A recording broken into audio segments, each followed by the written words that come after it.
இத்தனை வருடம் அவருடைய ஒத்தாசையை பெற்றும் உதவியை பெற்றும் அவர் நமக்கு யாருன்னே தெரியலன்னா, இத்தனை காலம்தான் பாவம் செய்ய தீவிரம் காட்டிக்கொண்டே இருக்கிறது. இன்னைக்கு அதை பிரேக் பண்ணணும். எந்த உணர்வும் இல்லாமல் சுற்றி கொண்டிருக்கிறவர்களிடத்தில் என்ன மட்டும்தான் வெளிப்படுகிறது என்றால் இந்த நாபால் மட்டும்தான் வெளிப்பட்டுக் கொண்டிருக்கிறார். அவன் தாவீது நாமத்துல வந்து சொல்லும் போது அவன் சிம்பிளா சொல்றான், யாரு? எச்சரிப்பை கவனிக்கிறவர்கள் தீவிரமாய் செயல்படுவார்கள். இந்த நாபால் போயிட்டே இருக்கு. எது வந்துட்டு இருக்குன்னா அபிகாயில் உள்ள என்ட்ராயிட்டே இருக்கிறான். நாபாலுக்காக நிக்க போறோமா, கர்த்தருக்காக நிக்க போறோமா, மாம்சத்துக்காக நிக்க போறோமா, ஆவிக்காக நிக்க போறோமா? நாபாலா இறந்து ராஜாவின் கோபத்துக்கு உள்ளாகாது. இந்த நாபால் நம்மில் அழிக்கப்பட வேண்டியது அவசியமாய் இருக்கிறது.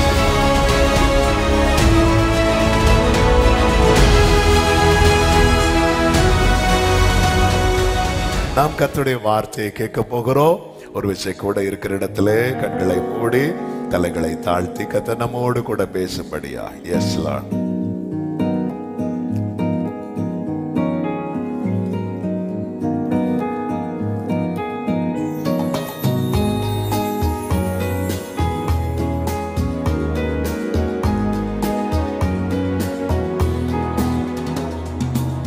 ജീവിതത്തോണി തുളഞ്ഞു തുളഞ്ഞു തളർന്നപ്പോ തുണയായി വന്നവനേശു, ദുഃഖത്തിൻ ചുഴിയിൽ മുങ്ങി മുങ്ങി താണപ്പോൾ തീരം ചേർത്തവനേശു. ജീവിതത്തോണി തുളഞ്ഞു തുളഞ്ഞു തളർന്നപ്പോൾ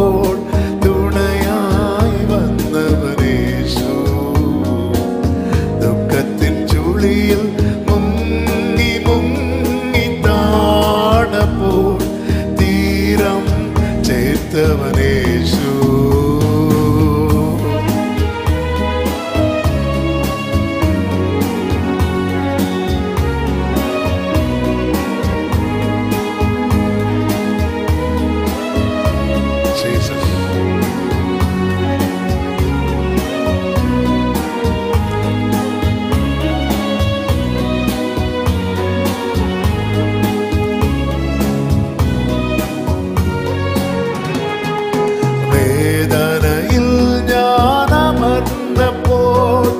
ആശ്വാസം തന്നദേശു, യാതനയെല്ലാം ആനന്ദമായി എന്നിൽ തീർത്തവനേശു.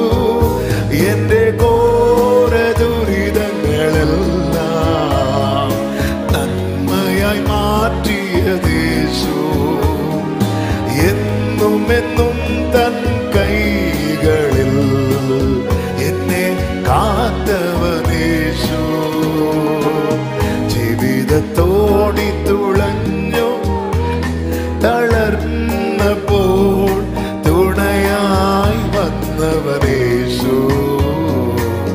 ദുഃഖത്തിൻ ചുഴിയിൽ മുങ്ങി മുങ്ങി താണപ്പോൾ തീരം ചേർത്തവനേശു.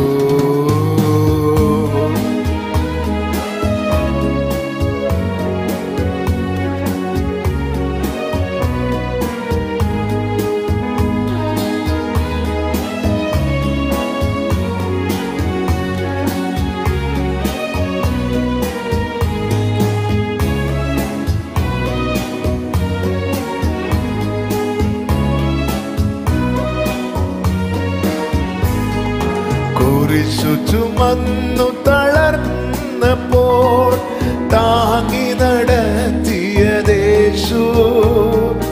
മിത്രങ്ങൾ പോലും ത്യജിച്ചിടുമ്പോൾ അഭയം നൽകുന്നദേശു. പാപച്ചേറ്റിൽ വീണലഞ്ഞപ്പോൾ മോചനമേകിയദേശു. ക്ലേശങ്ങളിൽ മുങ്ങി താഴുമെന്നെ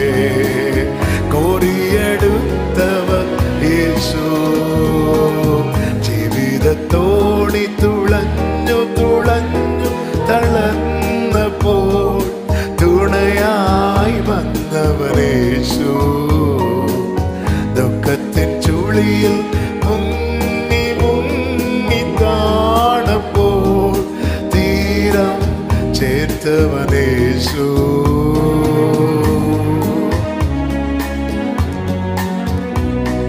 எங்களை தூக்கி எடுத்தவரே, தாழ்ந்து போக விடாதவரே, பாதத்தில் அர்ப்பணிக்கிறோம்.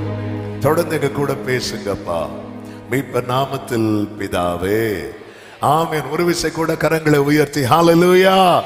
சகரியா தீர்க்க தரிசன புஸ்தகம் 1வது அதிகாரம் அதனுடைய 14வது வசனத்தை வாசிக்க கேட்கலாம். சகரியா 1:14.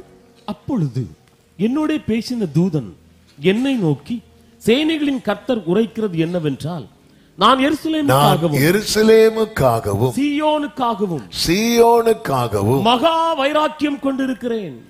மகா வைராக்கியம் கொண்டிருக்கிறேன். கரங்களை உயர்த்தி ஹல்லேலூயா. இந்த மாதம் கர்த்தர் கிருபையாய் தந்த வார்த்தை, மகா வைராக்கியம் கொண்டிருக்கிறேன். எருசலேமின், அதாவது தேவனால் தெரிந்தெடுக்கப்பட்ட சீயோனுடைய நிலைமை ரொம்ப நெருக்கமாக, மிகவும் பரிதாபமான சூழ்நிலையில் இருப்பதை பார்த்து அதற்கென்று நியமிக்கப்பட்ட தூதன், ஆமென், ஆண்டவரை பார்த்து கெஞ்சி நிற்கிறார். எந்த மட்டும் இறங்காதிருப்பீர் என்று. எந்த மட்டும், எல்லாரும் நல்லா தானே இருக்கிறாங்க, எந்த மட்டும் இவங்களுக்கு இறங்காதிருப்பீர் அப்படி கேட்கும் போதுதான் கர்த்தர் சொன்ன வார்த்தை இது. ஆமே, நான் சும்மா இருக்கிறேன் நினைக்கிறியா? அவன் கஷ்டப்படும் போது நான் கண்டுக்காமல் இருக்கிறேன் நினைக்கிறாயா? சீயோனுக்காகவும் எருசலேமுக்காகவும் மகா வைராக்கியமா இருக்கிறேன் என்று கர்த்தர் சொல்லுகிறார். அடுத்த வசனத்தில் என்ன சொல்லப்பட்டிருக்கிறது என்றால், நான் கொஞ்சம் கோபம் கொண்டிருந்த போது என்று சொல்லப்பட்டிருக்கிறது. வாசியுங்கள். அவர்கள் தங்கள் கேட்டை அதிகரிக்க தேடினபடினால் சுகமாய் வாழுகிற புறஜாதிகள் பேரில் நான் கடும் கோபம் கொண்டேன். இங்கே 2 விதமான கோபத்தை பார்க்க முடிகிறது. கொஞ்ச கோபம், கடும் கோபம். இந்த நாளிலே ஒன்றை புரிந்து கொள்ள வேண்டும். இந்த கொஞ்ச கோபத்துல அவர் ஏதோ பனிஷ் பண்றாருன்னா அது சிக்ஷை, நாம் திருந்துவதற்கான அல்லது நம்மை திருத்துவதற்கான சிக்ஷை. ஆனா கடுங்கோபத்தில் அடிக்கிறார் தெரியுமா? இந்த கடுங்கோபத்துல அடிக்கிறது தண்டனை. அந்த தண்டனை, கடுங்கோபத்தில் அடிக்கிறதெல்லாம் அழிக்கிறதற்கு. நீங்க வேதம் முழுவதும் இதை பார்க்க முடியும். ஆனா கொஞ்ச கோபத்துல தண்டிக்கிறார் தெரியுமா? அது நம்முடைய நன்மைக்காக. ஹல்லேலூயா. நீங்க என்னாகமத்துல ஆண்டவர் கோபத்துல ஒருத்தங்களை தண்டிச்சிருப்பாங்க. யார் அப்படின்னா மிரியா மேலையும் ஆரோன் மேலையும் கோபம் வந்துச்சு. ஆனா வாய் கொஞ்சம் ஜாஸ்தி யாருக்குதான்? ஆமென். ஹல்லேலூயா. இப்பதான் சகோதரர்களுக்கு லைட் சொல்லுங்க, ஒரு ஆள் தலையாடுறாங்க, சொல்லுங்க. அதான் இந்த செய்திக்கு தாங்க இவ்வளவு இத்தனை வருஷம் எதிர்பார்த்துட்டு இருக்கோம். சொல்லுங்க. ஆமென். ஆண்டவர் கோபத்தில் எழும்பி போனார் அப்படின்னு இருக்கும். என்னாகமம் 12:9 அவர் கோபத்துல போய்விட்டார். ஏன்னா கோபம் வந்துச்சு, அவர் என்ன பண்ணிட்டார் தெரியுமா? கோபம் வந்து என்ன பண்ணிட்டார்? இருக்கிறீங்களா? நீங்க போயிட்டீங்களா? கோபம் வந்தது, அவர் என்ன பண்ணிட்டார்? போய்விட்டார். இதே இது சத்துருவா இருந்திருந்தான்னு வைங்களேன், அந்த இடத்துல நின்று ஒண்ணு இல்லை உண்டு இல்லைன்னு பண்ணிருப்பார். இங்க பாத்தீங்களா? இதுதான் அந்த முகத்தை சில நேரத்துல ஏன் மறைக்கிறீங்க ஆண்டவர்? என்ன இதான் கோபம் வந்துச்சு, சரி நான் போறேன் அப்படின்னு போயிட்டேன். சிலர் பார்த்துருக்கீங்களா? அப்படி பேச்சுவார்த்தை கொஞ்சம் அப்படி போகும்போது உங்கள்ட்ட எல்லாம் பேச முடியாது அப்படி சொல்லிட்டு போயிடுவாங்க. அது பேசக்கூடாதுன்னு இல்லை, பேசுனா என்ன ஆயிரும்? பிரச்சனை ஆயிரும். அவர் கோபத்துல போய்விட்டார். அவர் போனதும் மிரியாமுக்கு என்ன ஆச்சு அப்படின்னா 10வது வசனத்துல சொல்லப்பட்டிருக்கிறது, மேகம் கூடாரத்தை விட்டு நீங்கி போயிற்று. மிரியாம் உறைந்த மழையின் வெண்மை போன்ற குஷ்டரோகி ஆனாள். ஆரோன் மிரியாமை பார்த்தபோது அவள் குஷ்டரோகியா இருக்க கண்டான். ஆரோன் மோசே கிட்ட சொல்ல, மோசே ஆண்டவரை பார்த்து கெஞ்சுகிறான், ஆண்டவரே அவளை குணமாக்குங்க ஆண்டவரே, இப்படி அடிச்சிட்டீங்களே ஆண்டவரே.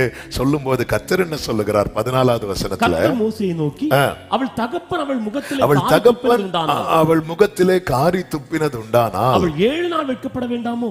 7 நாள் வெட்கப்பட வேண்டாம். எப்படி கொண்டு வரார் பாருங்க. இது ஒரு அப்பா பிள்ளை அடிக்கிற அடி அப்படிங்கிறார். ஒரு அப்பா பிள்ளை அடிக்கிற அடி. ஒரு தகப்பன் அவள் முகத்தில் காரி துப்பினது உண்டானால் அவள் 7 நாள் வெட்கப்பட வேண்டாம். அது போலவே அவள் 7 நாள் பாளையத்துக்கு புறம்பே விலக்கப்பட்டது, பின்பு சேர்த்து கொள்ளப்பட கடவுள். அப்ப இங்க அவர் அடிக்கிறது எதற்காக? விலக்குவதற்கா, சேர்ப்பதற்கா? அவர் விலக்குறதே எதுக்குதான் சொல்லுங்க? இதுதான் அவருடைய மனதில் இருப்பது. அவர் மனசுல இதுதான் வச்சிருக்கிறார். ஆண்டவர் இப்படி போட்டு அடிக்கிறீங்க, மத்தளத்துக்கு 2 பக்கம் தான் அடி விழுது, எங்களுக்கு சுத்தி சுத்தி அடி விழுதே ஆண்டவரே. இங்க பாரு, நான் உன்னை அடிக்கிறதே அணைக்கிறதுக்கு தான், நான் உன்னை விளக்குறதே சேர்க்கிறதற்கு தான். இது ஒரு தகப்பனாய் இந்த இடத்துல தேவன் யாராக சிருஷ்டிக்கிறார் அப்படின்னா, ஒரு தகப்பனாக சிருஷ்டிக்கிறார். ஒரு தகப்பனாக. இதே ஆண்டவர் கோராகின் கூட்டத்தார அடிச்சார் பாருங்க. ஆமென். கோராகின் கூட்டத்தார் அவங்களும் ரட்சிக்கப்பட்டவங்க தான், லேவி கோத்திரம் தான், எல்லாம் ரைட்டு தான். அவங்க மிஞ்சி மிஞ்சி போயிட்டாங்க. அதாவது இந்த கொஞ்ச கோபத்துல திருந்தல, பல முறை நிறைய சான்ஸ் அவங்களுக்கு கொடுக்கப்பட்டு கொண்டே இருந்தது. இந்த கோராக் ஒவ்வொன்னையும் பார்த்து பார்த்து பார்த்து பார்த்து வந்து எண்ணாகும் 16 படிச்சீங்கன்னா தெரியும், ஒரு 250 பேரை கையில் எடுத்துட்டான். எடுத்து மோசைக்கு ஆரோனுக்கு விரோதமா பேச ஆரம்பிச்சுட்டாங்க. நீங்க மட்டும்தான் ஆசாரியர்களா, நாங்க இல்லையா? ஏன் நாங்க தூபம் காட்டினா தூபம் எழும்பாதா? எங்களுக்கு ஜெபிக்க தெரியாதா? எங்களுக்கு பாட தெரியாதா? எங்களுக்கு ஆராதிக்க தெரியாதா? அடிக்க ஆரம்பிச்சுட்டாங்க. மோசே அப்படி முகங்குப்புற விழுந்துட்டார். ஆனாலும் நிக்கிறாங்க, துணிஞ்சு நிக்கிறாங்க. மோசே வான் பண்றார், நீங்க மிஞ்சி போறீங்க. அவங்க ஆரோன் மோசேட்ட சொல்றாங்க, நீங்க ஓவரா போறீங்க. மிஞ்சி போறீங்கன்னு என்ன? நீங்க ஓவரா போறீங்க. மோசே சொல்ற, நீ தாண்டா ஓவரா போற, இப்படி பண்ணாத. இல்ல நாங்க இப்படிதான் இருப்போம், இப்படிதான் இருப்போம். ஆண்டவருக்கு கோபம் எழும்பிச்சு பாருங்க. என்னாகும் 16வது அதிகாரம் அதனுடைய 32, 33 வசனங்களிலே சொல்லப்பட்டிருக்கிறது. பூமி தன் வாயை திறந்து அவர்களையும் வீடுகளையும், இது வந்து இது சரியான பனிஷ்மெண்ட். இது அழிவதற்கான தண்டனை. அவர்களையும் அவர்கள் வீடுகளையும் கோராகுக்குரிய எல்லா மனிதரையும் அவர்களுக்கு, நான் வாசிக்கும் போது வாசிக்க வேண்டாம், அவர்களுக்கு உண்டான சகல பொருட்களையும் விழுங்கி போட்டது. 2 எல்லாருமே இரத்தத்தால் மீட்கப்பட்டவங்க, எல்லாரும் ரட்சிக்கப்பட்டவங்க, ஞானஸ்நானம் பண்ணப்பட்டவங்க, மேகத்துக்கு கீழே சேர்க்கப்பட்டவங்க, மன்னாவை புசித்தவர்கள், கண்மலையின் தண்ணீரை குடித்தவர்கள். இந்த 2 விதத்துல ஆண்டவர் டீல் பண்றத வேதம் நமக்கு காண்பிக்கிறது, வேதம் நமக்கு எச்சரிக்கிறது. அப்ப இந்த கொஞ்ச கோபத்துல நான் என்ன செய்ய வேண்டும் அப்படின்னா, நான் மாறுவதற்கு என்னை ஒப்பு கொடுக்க வேண்டும், நான் திருந்துவதற்கு என்னை ஒப்பு கொடுக்க வேண்டும். இந்த கொஞ்ச கோபத்தை எதாக்கிடக்கூடாதுன்னா அதிக கோபமாக்கிடக்கூடாது. தேவனை பரீட்சை பார்த்த ஒருவனும் கானானுக்குள் வருவதில்லை என்று கர்த்தர் சொல்லவில்லை. மாறாக இதோடு கூட என்னை எத்தனை முறை பரீட்சை பார்த்த? 10 முறை பரீட்சை பார்த்த. 1 2 3 4 5 6 7 8 9 10 இதுக்கு மேல அவருக்கு பொறுக்க முடியவில்லை. ஆமென். எரேமியா 15வது அதிகாரத்தில் ஒரு வார்த்தை இருக்கிறது. எரேமியா 15வது அதிகாரம் அதனுடைய 6வது வசனத்தின் பிற்பகுதியை வாசியுங்கள். நான் பொறுத்து இளைத்து போனேன் என்று கர்த்தர் சொல்லுகிறார். நம் கர்த்தர் யார் தெரியுமா? நம்ம அவரையே எப்படி ஆகிட்டோம் பாருங்க. அவர் யார் தெரியுமா? அவர் சோர்ந்து போவதும் இல்லை, இளைப்படைவதும் இல்லை. அப்படி ஆண்டவரே இதோ வரோம், உங்களே நாங்க டயர்ட் ஆக்கிறோம் பாருங்க. ஏசாயாவை கொண்டு சொல்லுகிறார், அவர் சோர்ந்து போவதும் இல்லை, அவர் இளைப்படைவதும் இல்லை. எரேமியாவை கொண்டு சொல்றார், வாபஸ் பா, நான் இளைச்சு போனேன், உன்னால நான் டயர்ட் ஆயிட்டேன், நான் பொறுத்து இளைத்து போனேன். அப்படி ஒரு நிலைமை வரும்போதுதான் கர்த்தர் என்ன சொல்றார் தெரியுமா? என் கையை உனக்கு விரோதமாய் நீட்டி உன்னை அழிப்பேன் அப்படிங்கிறார். மிரியாமுக்கு கொடுத்த தண்டனை என்பது அவ அழிஞ்சிடக்கூடாதுங்கிறதுக்கான தண்டனை. கோராகுக்கு கொடுத்த தண்டனை என்பது அவனை வேண்டவே வேண்டாம், அவன் வீட வர விழுங்கி போட்டுச்சான். அதாவது அவன் கோராகு அப்படிங்கிற ஒன்னையுமே அவர் பார்க்க விரும்பல. அவன் பேரே இருக்கக்கூடாது, எதையுமே அவர் பார்க்கவே விரும்பல. பூமி தன் வாயை பிளந்து. எனவே தான் ஒரு தேவ பிள்ளை ரொம்ப கவனிக்க வேண்டிய காரியம் இது. அவர் கொஞ்சம் கோபம். இன்னைக்கு நான் நிர்மூலமா இருக்கிறேன்னா ஆண்டவர் சில நேரத்துல சில சிக்ஷைகளை தருகிறார், சில காரியங்களை தடுத்து வைத்திருக்கிறார், சில மதில்களை எழுப்புகிறார், சில முட்களினால் சில காரியங்களை அடைத்தும் என்னை ஜீவனோடு காக்கிறார் என்றால் ஒரு காரியம் தெரியும், அவர் தகப்பனாக தான் நிற்கிறார். அவர் தகப்பனாக நிற்கிறார். இந்த காலை வேளையில எத்தனை பேர் இந்த வார்த்தையை புரிந்து கொள்ள முடிகிறது? 1 சாமுவேல் 25வது அதிகாரத்தில் 2 கேரக்டர் சொல்லப்படுகிறது. ஆமென். அதை வைத்துதான் இந்த நாளில இந்த செய்தியை கொண்டு செல்ல விரும்புகிறேன். ஆவியானவர் காண்பித்த வெளிச்சத்தின் பிரகாரமாக அந்த 2 பேர் வேற யாரும் கிடையாது. ஒருவன் பெயர் நாபால், நாபாலுடைய மனைவி, அவ பேர் என்ன தெரியுமா? அபிகாயில். 1 சாமுவேல் 25வது அதிகாரம் 3வது வசனத்திலே அந்த 2 பேரை குறித்தும் சொல்லப்பட்டிருக்கிறது. வாசியுங்கள். அந்த மனுஷனுக்கு நாபால் என்றும் அவன் மனைவிக்கு அபிகாயில் என்றும் பெயர். அந்த ஸ்திரீ மகா புத்திசாலி, அபிகாயில் மகா புத்திசாலியும் ரூபவதியுமாய் இருந்தாள். அழகுள்ள ரூபவதி. அவர் ரொம்ப நல்லவ. ஆனா இந்த நாபால் இருக்கிறான் தெரியுமா, முரடனும் துராகிருத்தனுமாய் இருந்தான். அது வாசிக்கும் போதே அப்படின்னா என்ன அப்படின்னா, மோசமானதே செஞ்சிட்டு இருப்பான், தீமையானதை நடப்பிக்கிறவன். அவனுக்கு நன்மை செய்யவே தெரியாது. ஆமே. நான் இதை ஆவிக்குரிய கண்ணோட்டத்தோடு சொல்ல விரும்புகிறேன். இந்த நாபால் யார் அப்படின்னு உங்களுக்கு தெரியணும்னா நீங்க போய் கண்ணாடியில பார்க்கணும். அபிகாயில் யாருன்னு தெரியணும்னாலும் நீங்க கண்ணாடியில தான் பார்க்கணும். அப்போ ஒரு காரியம் உங்களுக்கு செய்தி எங்க போகுதுன்னு தெரிஞ்சிடும். இந்த 2ம் யாருதான்? ஆமே. 1 கொரிந்தியர் 2:13 பவுல் அப்படித்தானே சொல்லுவார், அவைகளை நாங்கள் மனுஷ ஞானம் போதிக்கிற வார்த்தைகளாலே பேசாமல் பரிசுத்தாவி போதிக்கிற வார்த்தைகளாலே பேசி ஆவிக்குரியவைகளை ஆவிக்குரியவைகளோடு சம்பந்தப்படுத்தி காண்பிக்கிறோம். வேத வாக்கியங்கள் எல்லாம் யாரால் எழுதப்பட்டிருக்கிறது?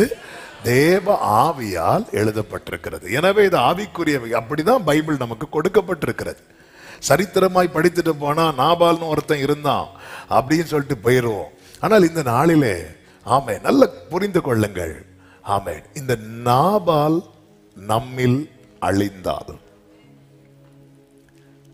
அபிகாயில் வெளிப்படுவாள். அபிகாயில் வெளிப்பட்டாள், ராஜாவுக்கு மணமாட்டி ஆவாள். ஆமென். பெரிய செய்தி. எவ்வளவு சுருக்க முடியுமோ சுருக்கிறேன். இந்த 2மே நம்ம கிட்ட இருக்கு. இதுதான் பவுல் சொல்லுகிறார். ரோமர் 7வது அதிகாரம் 21 முதல் 23 வரை உள்ள வசனங்களிலே, ஆனபடியால் நன்மை செய்ய விரும்புகிற என்னிடத்தில் தீமை உண்டென்கிற ஒரு பிரமாணத்தை காண்கிறேன். இந்த நன்மைதான் அபிகாயில், தீமைதான் யாரு? சத்தமா சொல்லுங்க. நாம் இந்த 2 பேரும் இன்னைக்கு கொஞ்ச நேரம் ஒரு 1 hour கேட்டுட்டே இருப்பேன். ஆமென். ஹல்லேலூயா. ஆமென். நன்மை செய்ய விரும்புகிற என்னிடத்தில். ஏன்னா அங்க நாபால் புருஷனும் அபிகாயில் யாரு? மனைவி. புருஷனும் மனைவினால என்ன? இவள் என் எலும்பில் எலும்பு, மாம்சத்தில் மாம்சம். அப்ப இவர்கள் 2 அல்ல 1. ஆமென். நன்மை செய்ய விரும்புகிற என்னிடத்தில் தீமை உண்டென்கிற ஒரு பிரமாணத்தை காண்கிறேன். உள்ளான மனுஷனுக்கு ஏற்றபடி தேவனுடைய நியாய பிரமாணத்தின் மேல் பிரியமா இருக்கிற எல்லாருக்கும் அப்படிதானாங்க. செய்தி கேட்கும் போது இன்னையில இருந்து அப்படி இருக்கணும், இப்படி இருக்கணும், அப்படி இருக்கணும்னு சொல்லிட்டு சர்ச்சில் இருந்து ஒரு செய்தி முடியறதுக்குள்ள அபிகாயில் ஹலோம்பாங்க. வீட்டுக்கு போனது நாபால் வெல்கம் அடிவாங்க. பார்த்துருக்கீங்களா? இப்போ ஓரளவுக்கு பிடி கிடைக்கும் நினைக்கிறேன். ஆமென். ஓ, முதல் பாயிண்ட்ல அபிகாயில் வந்துருவாங்க. Praise the Lord, glory. Amen. வீட்டுக்கு போனதுமே நாபால் நல்ல விருந்து வச்சிருந்தானா இருக்கு. ஆமென். கைகள் ஏசாவின் கைகள் சத்தம் யாக்கோபின் சத்தம் போல சர்ச்சுக்குள்ள அபிகாயில். அதுவும் 3வது பாட்டு கொஞ்சம் டெம்போலாம் அடிச்சாதான் நம்ம அம்மா மெதுவா எழும்புவாங்க. ரைட். அடுத்து சொல்றாரு, ஆகிலும் என் மனதின் பிரமாணத்துக்கு விரோதமாய் போராடுகிற வேறொரு பிரமாணத்தை என் அவயவங்களிலே இருக்க காண்கிறேன். அது என் அவயவங்களில் உண்டாயிருக்கிற பாவ பிரமாணத்துக்கு என்னை சிறையாக்கி கொள்ளுகிறது.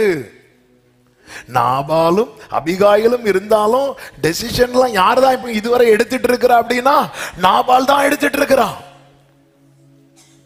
உள்ளான மனுஷன் அபிகாயில். ஆமென். வெளியான மனுஷன் நாபால். இந்த நாபால் அழிந்தால் அபிகாயில் ராஜாவுக்கு மணவாட்டி ஆவாள். ஆமென். இந்த நாபால் யார் அப்படின்னா, இந்த நாபால் ராஜாவை அதிகமாய் கோபத்துக்குள்ளாக்கினவன். அபிகாயில் ராஜாவை குளிர பண்ணினவள். ராஜாவை அதிக கோபத்துக்குள்ளாக்கினவன் தான் யார் அப்படின்னா இந்த நாபால். இந்த நாபால் எப்படி கோபத்துக்குள்ளாக்கினான்? இந்த சம்பவத்தை சுருக்கமா சொல்லிறேன். ஆமென். நாபால், ஆமென், மாகான் என்கிற மாக்கோன் அப்படிங்கிற ஒரு ஊர்ல இருக்கிறவன் தான் நாபால். கர்மேல்ல அவனுக்கு ஒரு தொழிற்துறை இருக்கிறது. அங்க அவனுடைய ஃபேக்டரி இருக்கு. அங்க தன்னுடைய ஆடுகளை மயிர் கத்தரித்து கொண்டிருந்தான். அப்பொழுது இந்த செய்தி, இவன் ரொம்ப வெல்தி பர்சன், ரொம்ப ஐஸ்வர்யம் உள்ளவனா இருக்கிறான். இவன் இப்படி ஒரு வாழ்க்கை வாழ்வதற்கு ஒரு விதத்துல காரணமா இருந்தது யார் அப்படின்னு பார்த்தா இது தாவீது. இப்போ இந்த செய்தி, தாவீது எந்த சிச்சுவேஷன்ல இருக்கிறார் அப்படின்னா, தாவீது சவுலுக்கு பயந்து இங்கு அங்குமாய் போயிட்டு இருக்கிறார். அதனால அவருக்கு சாப்பாடுக்கு தட்டுப்பாடு, எல்லாத்திலுமே குறைவுள்ள ஒரு நிலை தான் இருந்தது. ஆனாலும் குறைவில்லாமல் கர்த்தர் நடத்தினார். இப்போ இந்த நாபால் இப்படி இங்க இருக்கிறாங்கிற செய்தி கேட்டதும் தாவீது 10 வாலிபர்களை அனுப்புறார்.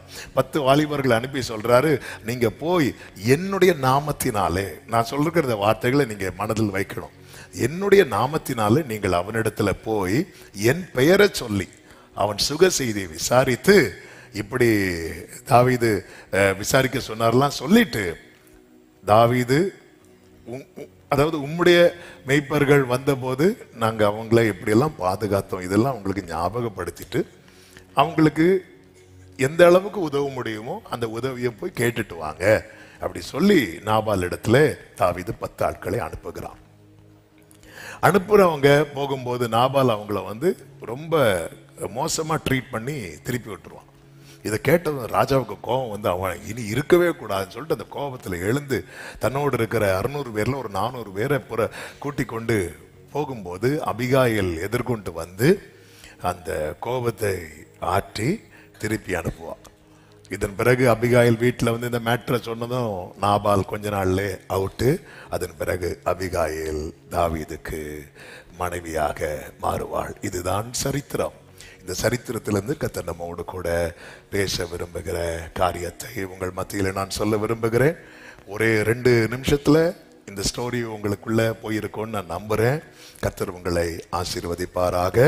இந்த நாபால் செயல்னால தாவீதுக்கு ஏன் இவ்வளவு கோபம் வந்துச்சு அப்படின்னா, ஒன்று, தாவீதின் உதவியை பெற்றிருந்தும் தாவீதை யாரென்றே அறியாதவனாய் இருந்தான். அவன் தான் நாபால். 9-10 வசனங்களை வாசியுங்கள். தாவீதின் வாலிபர் போய் இந்த வார்த்தைகளை எல்லாம் தாவீதின் நாமத்தினாலே நாபாலிடத்தில் சொல்லி பின் ஒன்றும் பேசாதிருந்தார்கள். அந்த நாமத்துல, தாவீதின் நாமத்துல போய் சொல்லி சொன்னது அப்படி சொல்லும் போது இந்த நாபால் என்ன சொல்லுவான் தெரியுமா?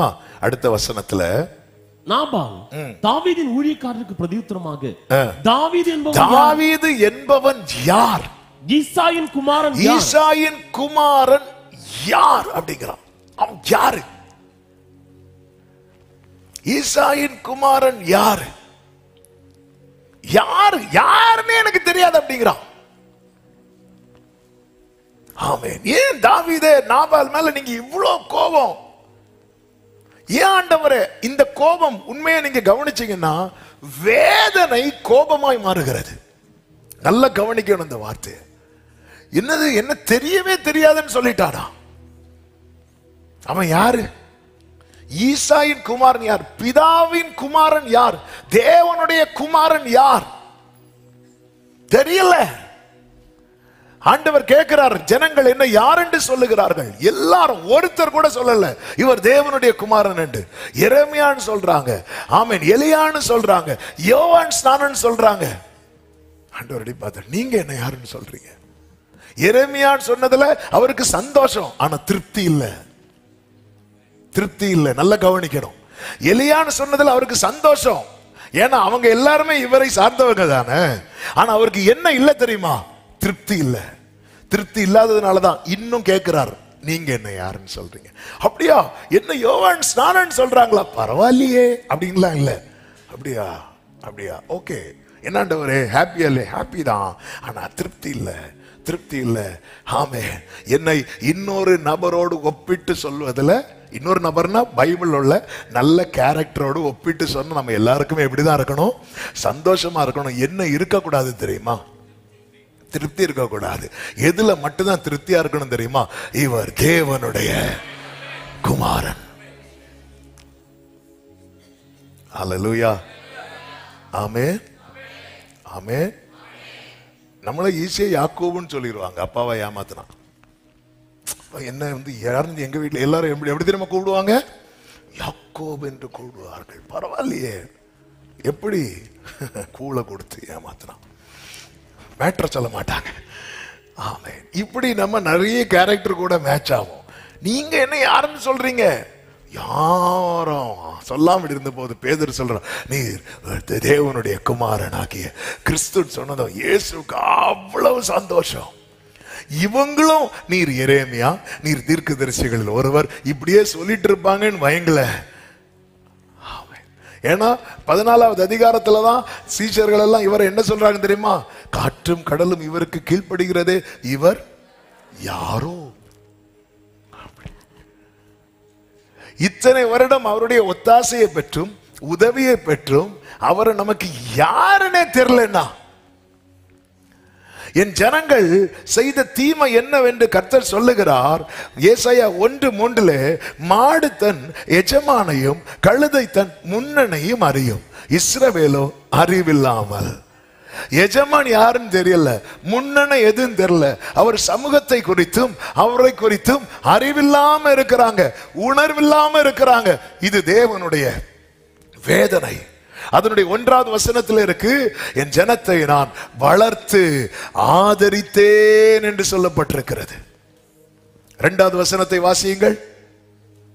நான் பிள்ளைகளை வளர்த்து ஆதரித்தேன், அவங்களோ எனக்கு விரோதமாய் கலகம் பண்ணினார்கள். என்ன கலகம் தெரியுமா? என்னை அறிகிற அறிவை விட்டு விட்டார்கள். இந்த காலை வேளையில என்னை கேட்டுக்கொண்டிருக்கிற அன்பு சகோதரா சகோதரி, இந்த நாபால் நம்மில் ஓங்கி இருக்க கூடாது. ஏன்னா அவன் ரொம்ப எதுல போக்கஸ் பண்றான்? அவன் ரொம்ப வெல்தி பர்சனா இருக்கிறான், ரொம்ப செழிப்புள்ள மகனா இருக்கிறான். காலே வம்சத்தில் உள்ளவன், செழிப்புள்ளவன். அவன் போக்கஸ் ஃபுல்லா எதுலதான் இருக்கு தெரியுமா? அந்த ப்ராஸ்பரிட்டியில தான் இருக்கிறது. அவனுடைய போக்கஸ் ஃபுல்லா அதுக்காக அவன் என்ன வேணாலும் செய்யறான். அவன் முரடனா இருக்கிறான், முரடனா இருக்கிறான். 10 ரூபாய் லாபத்துக்காக 10 பேரை போட்டு தள்ளுறதுக்கு அவன் ரெடியா இருக்கிறான். இவன் தான் நாபால். இவன் தான் நாபால். நமக்கு கிடைச்சா போதும், 4 பேரை கண்ணீர் குடிக்க வச்சாலும் பரவாயில்ல, நமக்கு இதுல லாபம் கிடைச்சா போதும். ஆமென். அநியாயமாய் சம்பாதிக்கிறவன், முரட்டு குணம் உள்ளவன். ஆமென். சங்கீதம் 92:5-6 சொல்லப்பட்டிருக்கிறது, கர்த்தாவே உமது கிரியைகள் எவ்வளவு மகத்துவமானவைகள், உமது யோசனைகள் மகா ஆழமானவைகள். அடுத்த வார்த்தை எப்படி இருக்கும் தெரியுமா? மிருக குணமுள்ள மனுஷன் அதை அறியான். மிருக குணமுள்ள மனுஷன் அதை அறியான், மூடன் அதை உணரா. இவன் ஏன் இந்த அளவுக்கு முரடனா இருக்கிறான்? ஏன் இந்த மாம்ச கிரியை? சிலர்லாம் பாருங்க, சர்ச்சில் வச்சு கூட லைட்டா தட்டிட முடியாது, உடனே நாபால் வந்து கடிச்சிட்டு போயிடும். அந்த அப்படி மிருக குணமுள்ள மனுஷன், ஒன்னும் ஏறவே ஏறாது. அவருடைய கிரியைகள், அவருடைய யோசனைகள், அவரை குறித்த அறிவு ஒண்ணுமே தெரியாது. ஆனா நம்ம கேட்டா சொல்லுவோம், நான் பிறந்ததுல இருந்தே கிறிஸ்தவன், பைபிள் வச்சிருப்போம், பாக்கெட்ல ஒண்ணு வச்சிருப்போம், கார்ல ஒண்ணு வச்சிருப்போம், பைக்ல ஒண்ணு வச்சிருப்போம், ஆமே வீட்டுல ஒண்ணு வச்சிருப்போம், பில்லோக்கு அடியில வச்சிருப்போம், எல்லா இடத்துலயும் வச்சிருப்போம். ஆனா உள்ள ஒரு வசனம் இருக்காது. ஆண்டவர் யார், ஆண்டவர் யார், ஆண்டவர் யார் அப்படின்னு கேட்டா எக்கோ மாதிரி யார் யார் கேட்டு போயிட்டே இருப்பாங்க. ஆமே, ஆண்டவர் இதுதான் கேட்கிறார். அவர் தாவீது நாமத்துல வந்து சொல்லும் போது அவன் சிம்பிளா சொல்றான், யாரு தாவீது, யாரு ஈசாயின் குமாரன் யாரு அப்படின்னு கேட்கிறான். இந்த மேட்டர் வந்து தாவீதுட்ட வந்து சொல்லும் போது தாவீதுக்கு அவ்வளவு பெயின். அந்த பெயின்ல தாவீது ஒரு வார்த்தையை சொல்லுவார் பாருங்க. 1 சாமுவேல் 25:21. தாவீது தன் ஜனங்களை நோக்கி, அவனுக்கு வனாந்திரத்தில் இருக்கிறதை எல்லாம் வீணாகவே காப்பாற்றினேன். நல்ல கவனமா கேளுங்க. நம்ம இதுவரை காத்து வந்த கர்த்தர் இப்படி ஒரு வார்த்தையை மட்டும் சொல்லிடவே கூடாது, சொல்லிடவே கூடாது. இவனை நான் எதுக்கு காப்பாத்தினேனே தெரியல, இதுதான் பெயின். அவனை நான் தானே காப்பாத்தினேன், அவனுக்கு உண்டானதில் எல்லாம் ஒன்றும் காணாமல் போனதில்லை என்றாலும் நன்மைக்கு பதிலாக அவன் எனக்கு தீமை செய்தான். இந்த வார்த்தை எழுதும் போது ஆண்டவர்கிட்ட ஒரே ஒரு ஜெபம் என் உள்ளம் பண்ண ஆரம்பிச்சுட்டு, ஆண்டவரே இப்படி மட்டும் நீங்க சொல்ற மாதிரி நான் இருந்துடவே கூடாதுப்பா, இவனையா காப்பாத்தினேன், இவனையா. ஆமே, நம்ம பாடணும், என்னையா தேடி நீர் பாடும்போது அவர் உன்னையா தேடின. இப்படி மட்டும் அது எவ்வளவு பெயின்ஃபுல், அது வேதனை. இதுதான் தாவீதின் வேதனை. எதுக்கு நான் காப்பாத்தினேன், எதுக்கு காப்பாத்தினேன்? ஒரு தோட்டத்திலே, திராட்சை தோட்டத்திலே ஒருவன் அத்தி மரத்தை நட்டு இருக்கிறான். ஓனர் வந்து பார்க்கும்போது 3 வருஷம் ஆச்சு, கனி இல்லை. எதுக்கு சும்மா வச்சுட்டு வெட்டி போடுவோம் அப்படி சொல்லும் போது அதை பராமரிக்கிற வந்து சொல்றாரு, இருக்கட்டுமே இந்த 1 வருஷம் இருக்கட்டுமே இருக்கட்டுமே அப்படி சொல்லும் போது, சரி இந்த 1 வருஷம் பார்ப்போம், கனி கொடுத்தா சரி, கனி கொடுக்கலன்னா வெட்டி போடலாம் அப்படி சொல்லி அந்த 1 வருஷம் கூட அந்த மரத்துக்கு ஒரு ஆயுள் நீட்டி கொடுக்கப்பட்டிருப்பதை லூக்கா 13 சொல்லப்பட்டிருக்கிறது. இதே போலதானங்க பிதாவின் வலது பரிசத்திலிருந்து நமக்காக ஒருவர் பரிந்து பேசி கொண்டிருக்க, அவர் திரும்பி தாவீதை போல வீணாக காப்பாற்றினேன். ஆமென். என்னை கேட்டுக்கொண்டிருக்கிற அன்பு சகோதரா சகோதரி, நம்முடைய வாழ்க்கை ரிசல்ட்டை வச்சு பார்க்கும்போது ஆண்டவர் வந்து வீணா காப்பாற்றினேன். இது அவருடைய பெயின். இந்த பெயினை தான் ஏசாயா 49 ஏசாயாவை கொண்டு கர்த்தர் எழுதி வைத்திருப்பதை பார்க்க முடியும். அதனுடைய 3வது வசனத்தை வாசியுங்கள். 49:3. அவர் என்னை நோக்கி, நீ என் தாசன். இயேசுவை குறித்த தீர்க்க தரிசன வார்த்தை, நீ என் தாசன் இஸ்ரவேலே, நான் உன்னில் மகிமைப்படுவேன் என்றார். அடுத்த வார்த்தை, அதற்கு நான் விருதாவாய் உழைக்கிறேன், வீணும் வியர்த்தமுமாய் என் பலனை. ஏன்னா இஸ்ரவேல் சேராதே போகிறது. அடுத்த வசனத்தை வாசியுங்கள். யாக்கோபை தம்மிடத்தில் திருப்பும்படி என் தாய், நான் தாயின் கற்பத்தில் இருந்தது முதல் தமக்கு தாசனாக என்னை உருவாக்கினார். இஸ்ரவேலோ சேராதே போகிறது. இது அவருடைய பெயின், இது அவருடைய வலி. ஆமென். நான் விருதாவா உழைக்கிறேன். ஒவ்வொரு நாளும் கிருபையினால காக்கப்படுற தேவ பிள்ளையே, கொஞ்சம் யோசிச்சு பாருங்க. நம்ம ஒருத்தங்களுக்கு ஏதோ ஒரு வகையில நம்ம சப்போர்ட் பண்றோம்னு வைங்களேன், ஹெல்ப் பண்றோம்னு வைங்களேன், நமக்கு மட்டும் இப்படி ஒரு எண்ணம் வந்துட்டு வைங்களேன், நம்ம ஏங்க பண்ணணும்? இப்படி ஒரு எண்ணம் வந்துட்டுனாலே நம்ம கை நீளாது. பிராக்டிக்கலா சொல்றேன். நம்ம எதுக்கு உங்களுக்கு செய்யணும்? நம்ம ஏன் உங்களுக்கு சப்போர்ட் பண்ணணும்? இப்படி ஒரு எண்ணம் வந்துட்டுனாலே இப்படி நீட்டப்பட்ட கரத்தை மெதுவா எடுக்க ஆரம்பிச்சிருவோம். ஆமென். இங்க தாவீதுனுடைய வேதனை என்னன்னா, நான் வேஸ்டா இவனை காப்பாத்தினேனே, இன்னைக்கு இவன் இவ்வளவு செழிப்பா இருக்கிறதுக்கு காரணம் என்ன? இவனுக்கு நஷ்டம் வராம நான் பாதுகாத்தேனே. என் நாட்கள் இவனுக்கு மதிலா இருந்தார்களே. இவனுக்கு ஒரு சேதம் அணுகாமல், ஒரு பொல்லாப்பு நேரிடாமல் இவனை நான் பாதுகாத்ததுனால அல்லவா இவன் இன்னைக்கு இப்படி வாழ்ந்திருக்கிறான். இப்படி வாழ்ந்திருக்கிறவன் இப்பொழுது என்ன யாருன்னு தெரியாது என்கிறானே. இந்த வேதனை என்ன ஆகிறது அப்படின்னா கோபமாகிறது. அந்த கோபத்தின் வெளிப்பாடுதான் 1 சாமுவேல் 25:15 ஆமென் 25வது அதிகாரத்தின் 15வது வசனத்தை பாருங்கள். 22வது வசனம். அவனுக்கு உண்டான எல்லாவற்றிலும் சுவரில் நீர் விடும் ஒரு நாயை முதலாய் பொழுது விடியும் மட்டும் நான் உயிரோடே வைத்தான். தேவன் தாவீதின் சத்துருக்கள். இதுதான் அந்த கோபம், ராஜாவின் கோபம். ஒருவன் ராஜாவின் கோபத்துக்கு உள்ளாயிட்டானா, அவன் மட்டுமல்ல அவனை சார்ந்த அந்த வேர்டை கவனிச்சுங்களா, அந்த வீட்டுல ஒரு நாயை கூட நான் உயிரோட வைக்க மாட்டேன். அதுவும் ஒரு நைட்டு தான் டைம். பொழுது விடுறதுக்குள்ள ஒருத்த உயிரோடு இருந்தா கூட தேவன் அதற்கு சரியாகவும் ஆமென் அதற்கு அதிகமாக செய்ய கடவர். என்ன கோபம் இது! அவ்வளவு நாபால் நல்லா இருக்கிறான், அவருக்கு அவ்வளவு சந்தோஷம். நல்ல கவனிங்க, இந்த நாபாலை குறித்த ராஜாவின் பார்வை சந்தோஷம், வேதனையானது, வேதனை கோபமானது. நம்மை தேவன் விரும்பிதான் தெரிந்தெடுத்தார். நாம நினைச்சாலே அவருக்கு அவ்வளவு சந்தோஷம். ஆனா அப்படி நம்ம நினைக்கும் போதே அவருக்கு அவ்வளவு சந்தோஷம். ஆனால் இந்த சந்தோஷத்தை வேதனையாக்குகிறோமா? இந்த வேதனையை கோபமாக்குகிறோமா? நாபாலா இறந்து ராஜாவின் கோபத்துக்கு உள்ளாகாதே. இந்த நாபால் நம்மில் அழிக்கப்பட வேண்டியது அவசியமாய் இருக்கிறது. இப்படி இருக்கும் போதுதான் இந்த கேரக்டர் வெளியே வராங்க அப்படின்னா இந்த அபிகாயில் வெளியே வராங்க. இந்த அபிகாயில் செயலை ஆவிக்குரிய கண்ணோட்டத்தோடு சொல்லி ஜெபிக்கும்படி விரும்புகிறேன். ஒன்று நீங்க கவனிச்சீங்கன்னா, இந்த அபிகாயில் எச்சரிப்பை எளிதாக எடுக்கவில்லை. 1 சாமுவேல் 25:17வது வசனத்தை வாசிக்கலாம். இப்போதும் நீ செய்ய வேண்டியது, அதாவது இந்த மேட்டர்லாம் நடந்து இப்படி நாபால் செய்த மேட்டரை கூட இருந்த வேலைக்காரர்கள் ஒருத்தங்க பார்த்து யார்கிட்ட வந்து சொல்றாங்க அப்படின்னா அபிகாயில்கிட்ட சொல்றாங்க, இப்படி இப்படி வந்துச்சு, அந்த தாவீதின் ஆட்கள்ல இவர் இப்படி ட்ரீட் பண்ணி அனுப்பிட்டாரு, அவங்க எல்லாம் எவ்வளவு பாதுகாப்பா இருந்தாங்க தெரியுமா, இன்னைக்கு நாம நல்லா இருக்கிறதுக்கு காரணமே அவங்க தான், ஆனா இவங்க இப்படி பண்ணிட்டாங்களே அப்படிங்கிற ஒரு செய்தியை அபிகாயிலுக்கு கொடுக்கறாங்க. ஒவ்வொரு நாளும் தேவன் இப்படிப்பட்ட செய்திகளை நம்முடைய ஆத்துமாவுக்கு தருகிறார். இதுதான் எச்சரிப்பு. இங்க என்ன சொல்றாங்க தெரியுமா?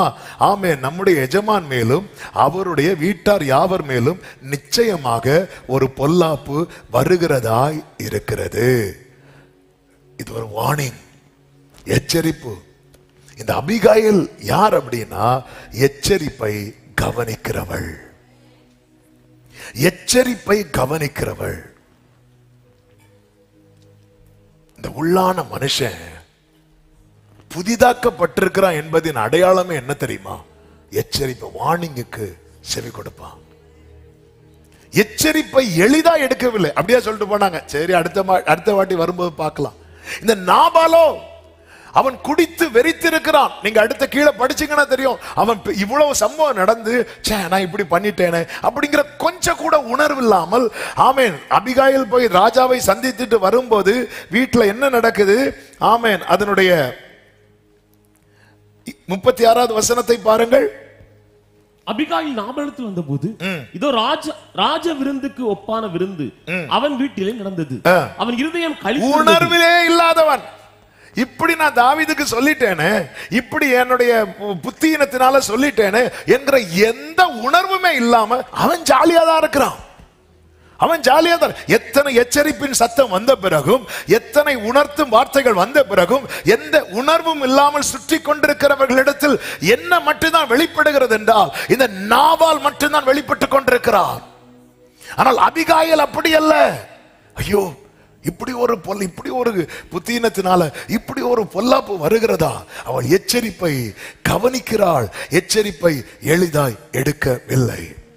சிப்போராளை பாருங்கள், கர்த்தர் வழியிலே மோசே என்ன செய்ய பார்த்தாரா? கொல்ல பார்த்தார் இருக்கு. அவ எச்சரிப்பை கவனிக்கிறாள். உடனே பிள்ளைகளுக்கு விருத்த சேதனம் பண்ணுகிறாள்.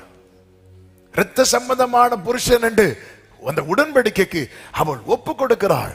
அதனால என்னாச்சு தெரியுமா? அந்த சாவு அந்த கூடாரத்தை விட்டு விலகுகிறது. எச்சரிப்பை கவனிக்கிறாள். நோவா தேவ எச்சரிப்பை பெற்று தன் குடும்பத்தை ரட்சிப்பதற்காக அவன் யாரா மாறினான் தெரியுமா? தேவ பக்தி உள்ளவனாய் மாறினான். எபிரேயர் 11:7 இருக்கு அந்த வசனம். அது ரொம்ப சிந்திக்க வைத்த வார்த்தை. ஏற்கனவே நோவா பக்தி உள்ளவன் தான், ஏற்கனவே நோவா நீதிமான் தான், தேவனோடு சஞ்சரிக்கிறவன் தான். ஆனா ஒரு வார்னிங் வந்ததுக்கு அப்புறம் அவன் இன்னும் யாராதான் மாறுறான் தெரியுமா? பயபக்தி உள்ளவனாய். ஏற்கனவே இருந்ததை விட இன்னும், ஏன்னா வார்னிங் வந்துட்டு, பயபக்தி உள்ளவனாகி. அப்படித்தானே இருக்கு பைபிள்ல, வாசிங்க.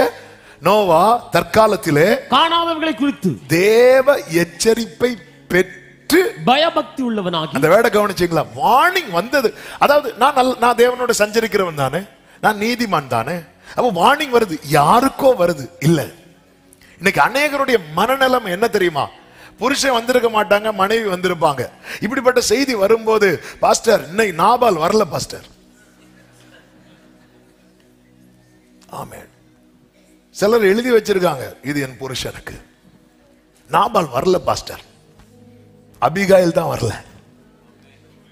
ஆமென். அவங்கள நாபால் ஆக்குனது யாரு? இன்னைக்கு நாபால் வரல பாஸ்டர். இன்னைக்கு உள்ள செய்தி அவங்களுக்கு இல்ல. நோவாவை பாருங்க, அவன் நீதிமான், அவன் தேவனோடு சஞ்சரிக்கிறவன். ஆண்டவர் ஒரு வார்னிங் கொடுக்கிறார், தேசத்தை அழிக்க போறேன். உடனே அவன் யாரா இன்னும் மாறுறான் தெரியுமா? பயபக்தி உள்ளவனாகி. நம்ம இந்த இடத்துல நம்ம நிறைய கோட்டை விடுறோம். அதனால தான் ஆரம்பத்தில் கொண்டிருந்த, நீ ஆதியில் கொண்டிருந்த அன்பை விட்டா என்று உன் பேரில் எனக்கு ஒரு குறை உண்டு. இந்த வார்னிங். அவன் தேவ பக்தி உள்ளவனாகி தன் குடும்பத்தை ரட்சிப்பதற்காக பேழை உண்டு பண்ணான். இதுவரை பூமியில மழை பார்க்கவே இல்லை, மழைனா என்னன்னே தெரியாது. ஆனா வார்னிங்க அவன் கவனிக்கிறான். அவர் சொல்லிட்டு இருப்பாருப்பா இப்படி, அடுத்த வாரம் பாரு வேற செய்தியா இருக்கும். இது இந்த வாரம் இன்னைக்கு இப்படி செய்தி, அடுத்த இன்னைக்கு செய்தி, இன்னைக்கு பிரசங்கம் சூப்பர். இல்ல இல்ல இல்ல, கவனிக்கணும். லோத்தை பாருங்க, இந்த பட்டணத்தை அழிக்க போறேன்னு சொன்னதும் லோத்து என்ன பண்ணான் தெரியுமா? தன் பிள்ளைகளுக்கு அதாவது விவாகம் பேசி வைக்கிறான். மருமகன்கள்கிட்ட போய், அதாவது விவாகம் பண்ண போற அந்த புருஷர்கள்ட்ட போய் சொல்றான், நீங்க வந்துருங்க எங்க கூட, வந்துருங்க எங்க கூட, அவர் இதை அழிக்க போறார். அவங்க கேட்கல. ஆனா இவன் போய் இந்த காரியத்தை அவசரப்படுத்துகிறதை பார்க்க முடியும்.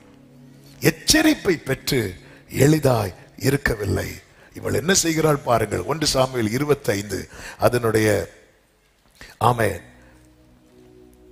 25வது அதிகாரத்தின் 18வது வசனம். அப்பொழுது அபிகாயில் தீவிரமாய் 200 அப்பங்கள் தீவிரமாய் செயல்படுகிறாள். ஒன்று, எச்சரிப்பை எளிதாய் விட்டுவிடவில்லை.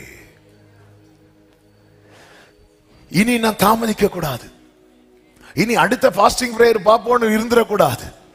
தீவிரமாய் எச்சரிப்பை கவனிக்கிறவர்கள் தீவிரமாய் செயல்படுவார்கள். எச்சரிப்பை கவனிக்க. அதனாலதான் அபிகாயில் உடனே ஒரு கல்லை எடுத்து, அபிகாயில் சிப்போரால் ஒரு கல்லை எடுத்து, ஐயோ விட்டுறக்கூடாது, சரி அடுத்த மீட்டிங், அடுத்த கன்வென்ஷன் வரட்டும், அப்போ ஒப்பு கொடுக்கலாம், புருஷன் அவுட்டு. ஆமென். அப்ப தீவிரமா விட்டுறக்கூடாது. விட்டா எல்லாமே இந்த எண்ணில் உள்ள மாம்ச கிரியையினால, ஹல்லேலூயா, எண்ணில் உள்ள நன்மை எல்லாம் அழிகிறது என்றால் கொஞ்சம் யோசித்து பாருங்க. இந்த நாபால, அதாவது அபிகாயில் மட்டும் தாவீதை சந்திக்கலைன்னா, தாவீது வந்து அழிக்கும் போது யாரும் அழிஞ்சிருப்பா? அபிகாயிலும் அழிஞ்சிருப்பா.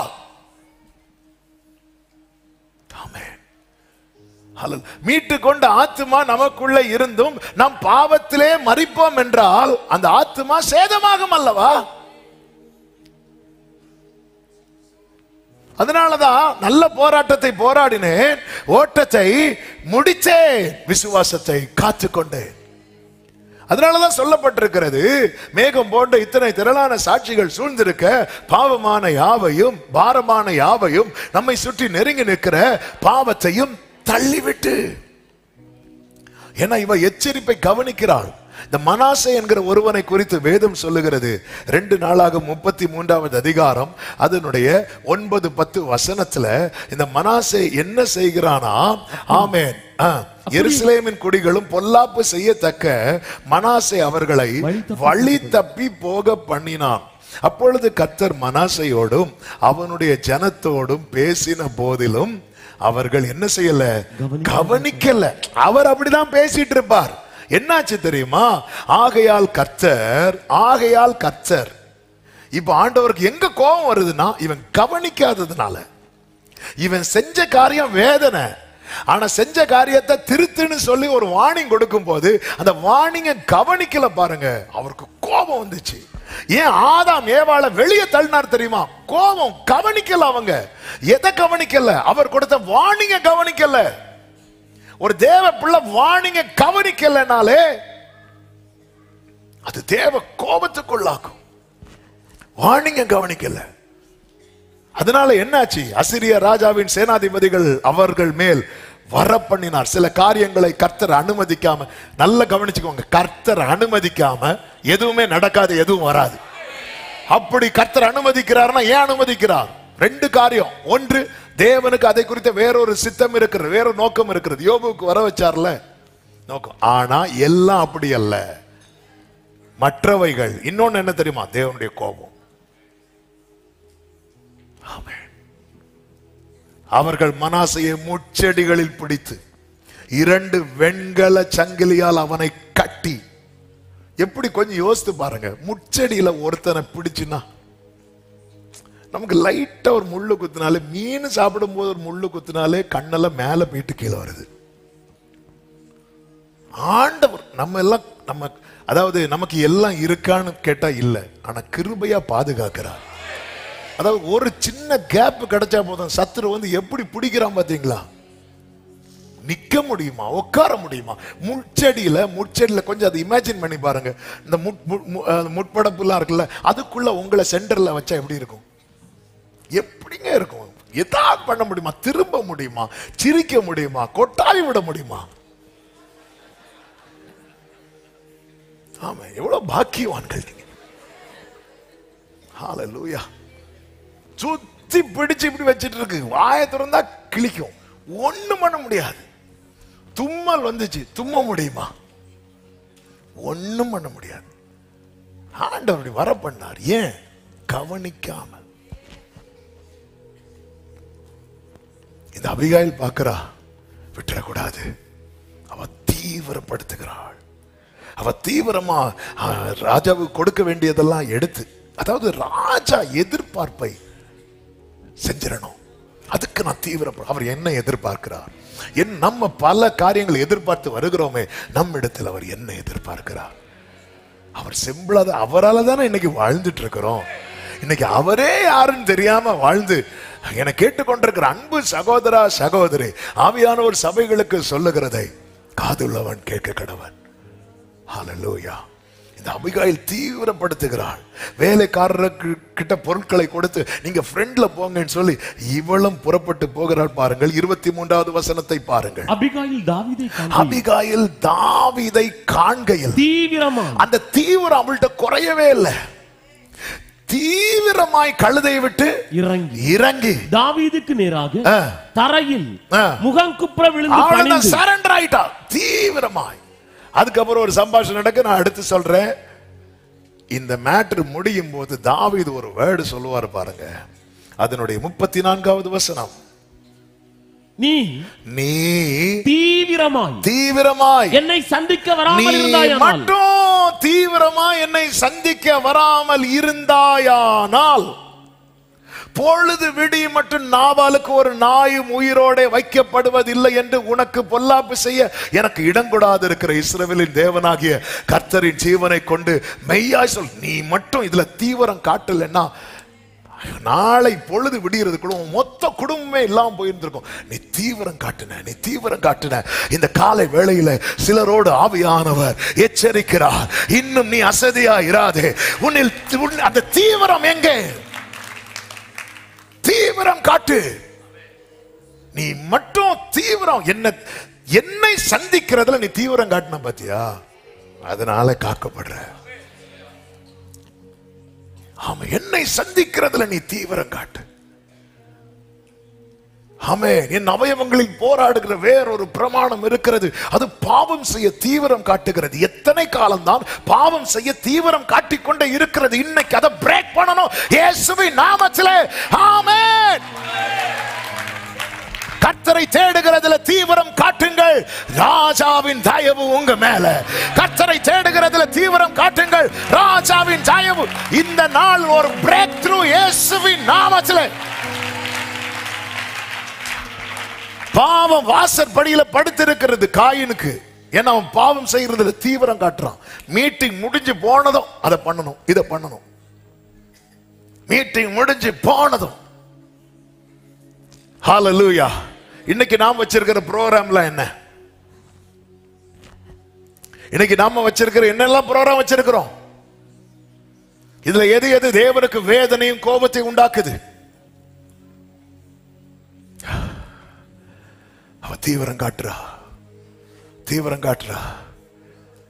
அது அவள இந்த தீவிரத்தை மட்டும் அவ காட்டலன்னா, யாக்கோபு தீவிரம் காட்டினா. ஏசாவரான் செய்தி அறிந்ததும் யாக்கோபு ஒரு தீவிரம் காட்டினான். பாத்தீங்களா? யாக்கோபு விடுங்க, இந்த சீமையின் ஒருத்தன் இருக்கிறான்.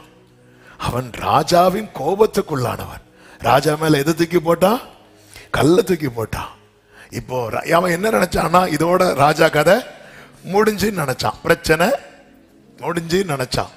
ஆனா அப்சலோம் அவுட் ஆனதுக்கு அப்புறம் ராஜா திரும்பி வராருன்னு கேட்டதும் 2 சாமுவேல் 19வது அதிகாரம் 16வது வசனத்துல இருக்கு, சீமையும் தீவிரித்து வந்து என்ன பண்றான் அப்படின்னா, 18ல ராஜாவுக்கு முன்பாக தாழ விழுந்து என்ன மன்னிச்சிருங்க அப்படின்னா பாருங்க. ராஜா என்ன சொல்றார் தெரியுமா? 23வது வசனத்தை பாருங்கள். ராஜா சீமேயை பார்த்து, நீ சாவதில்லை என்று அவனுக்கு ஆணையிட்டான். என்ன, உண்மையில அவன் சாகணும். அதுக்கப்புறம் அவனுடைய காரியத்தினால அவன் செத்தான், அது 2வது மேட்ரு. ஆனா அவன் காண்பித்த தீவிரத்தினால அப்பொழுது அவன் மேல இருந்த அந்த சாவு அவனை விட்டு விலகுது. ஆமென். ஒவ்வொரு காரியம், இது ஏன் என் மேல வருது? இப்படி ஒரு சூழ்நிலை ஏன் என் கூடாரத்துல வருகிறது? நான் எங்க கோட்டை விட்டேன்? இவள் தீவிரம் காட்டுகிற அதே நேரத்தில் நாபால் எப்படிப்பட்டவனா இருக்கிறான் தெரியுமா? விருந்து உண்டு வெறித்து கொண்டிருந்தான். இந்த மாம்சம் இன்னும் அதை கேட்டுக்கொண்டுதான் இருக்கும். ஆனா ஒரு தேவ பிள்ளை, உள்ளான மனுஷன் உணரணும். வார்னிங் வருது, வார்னிங் வருது.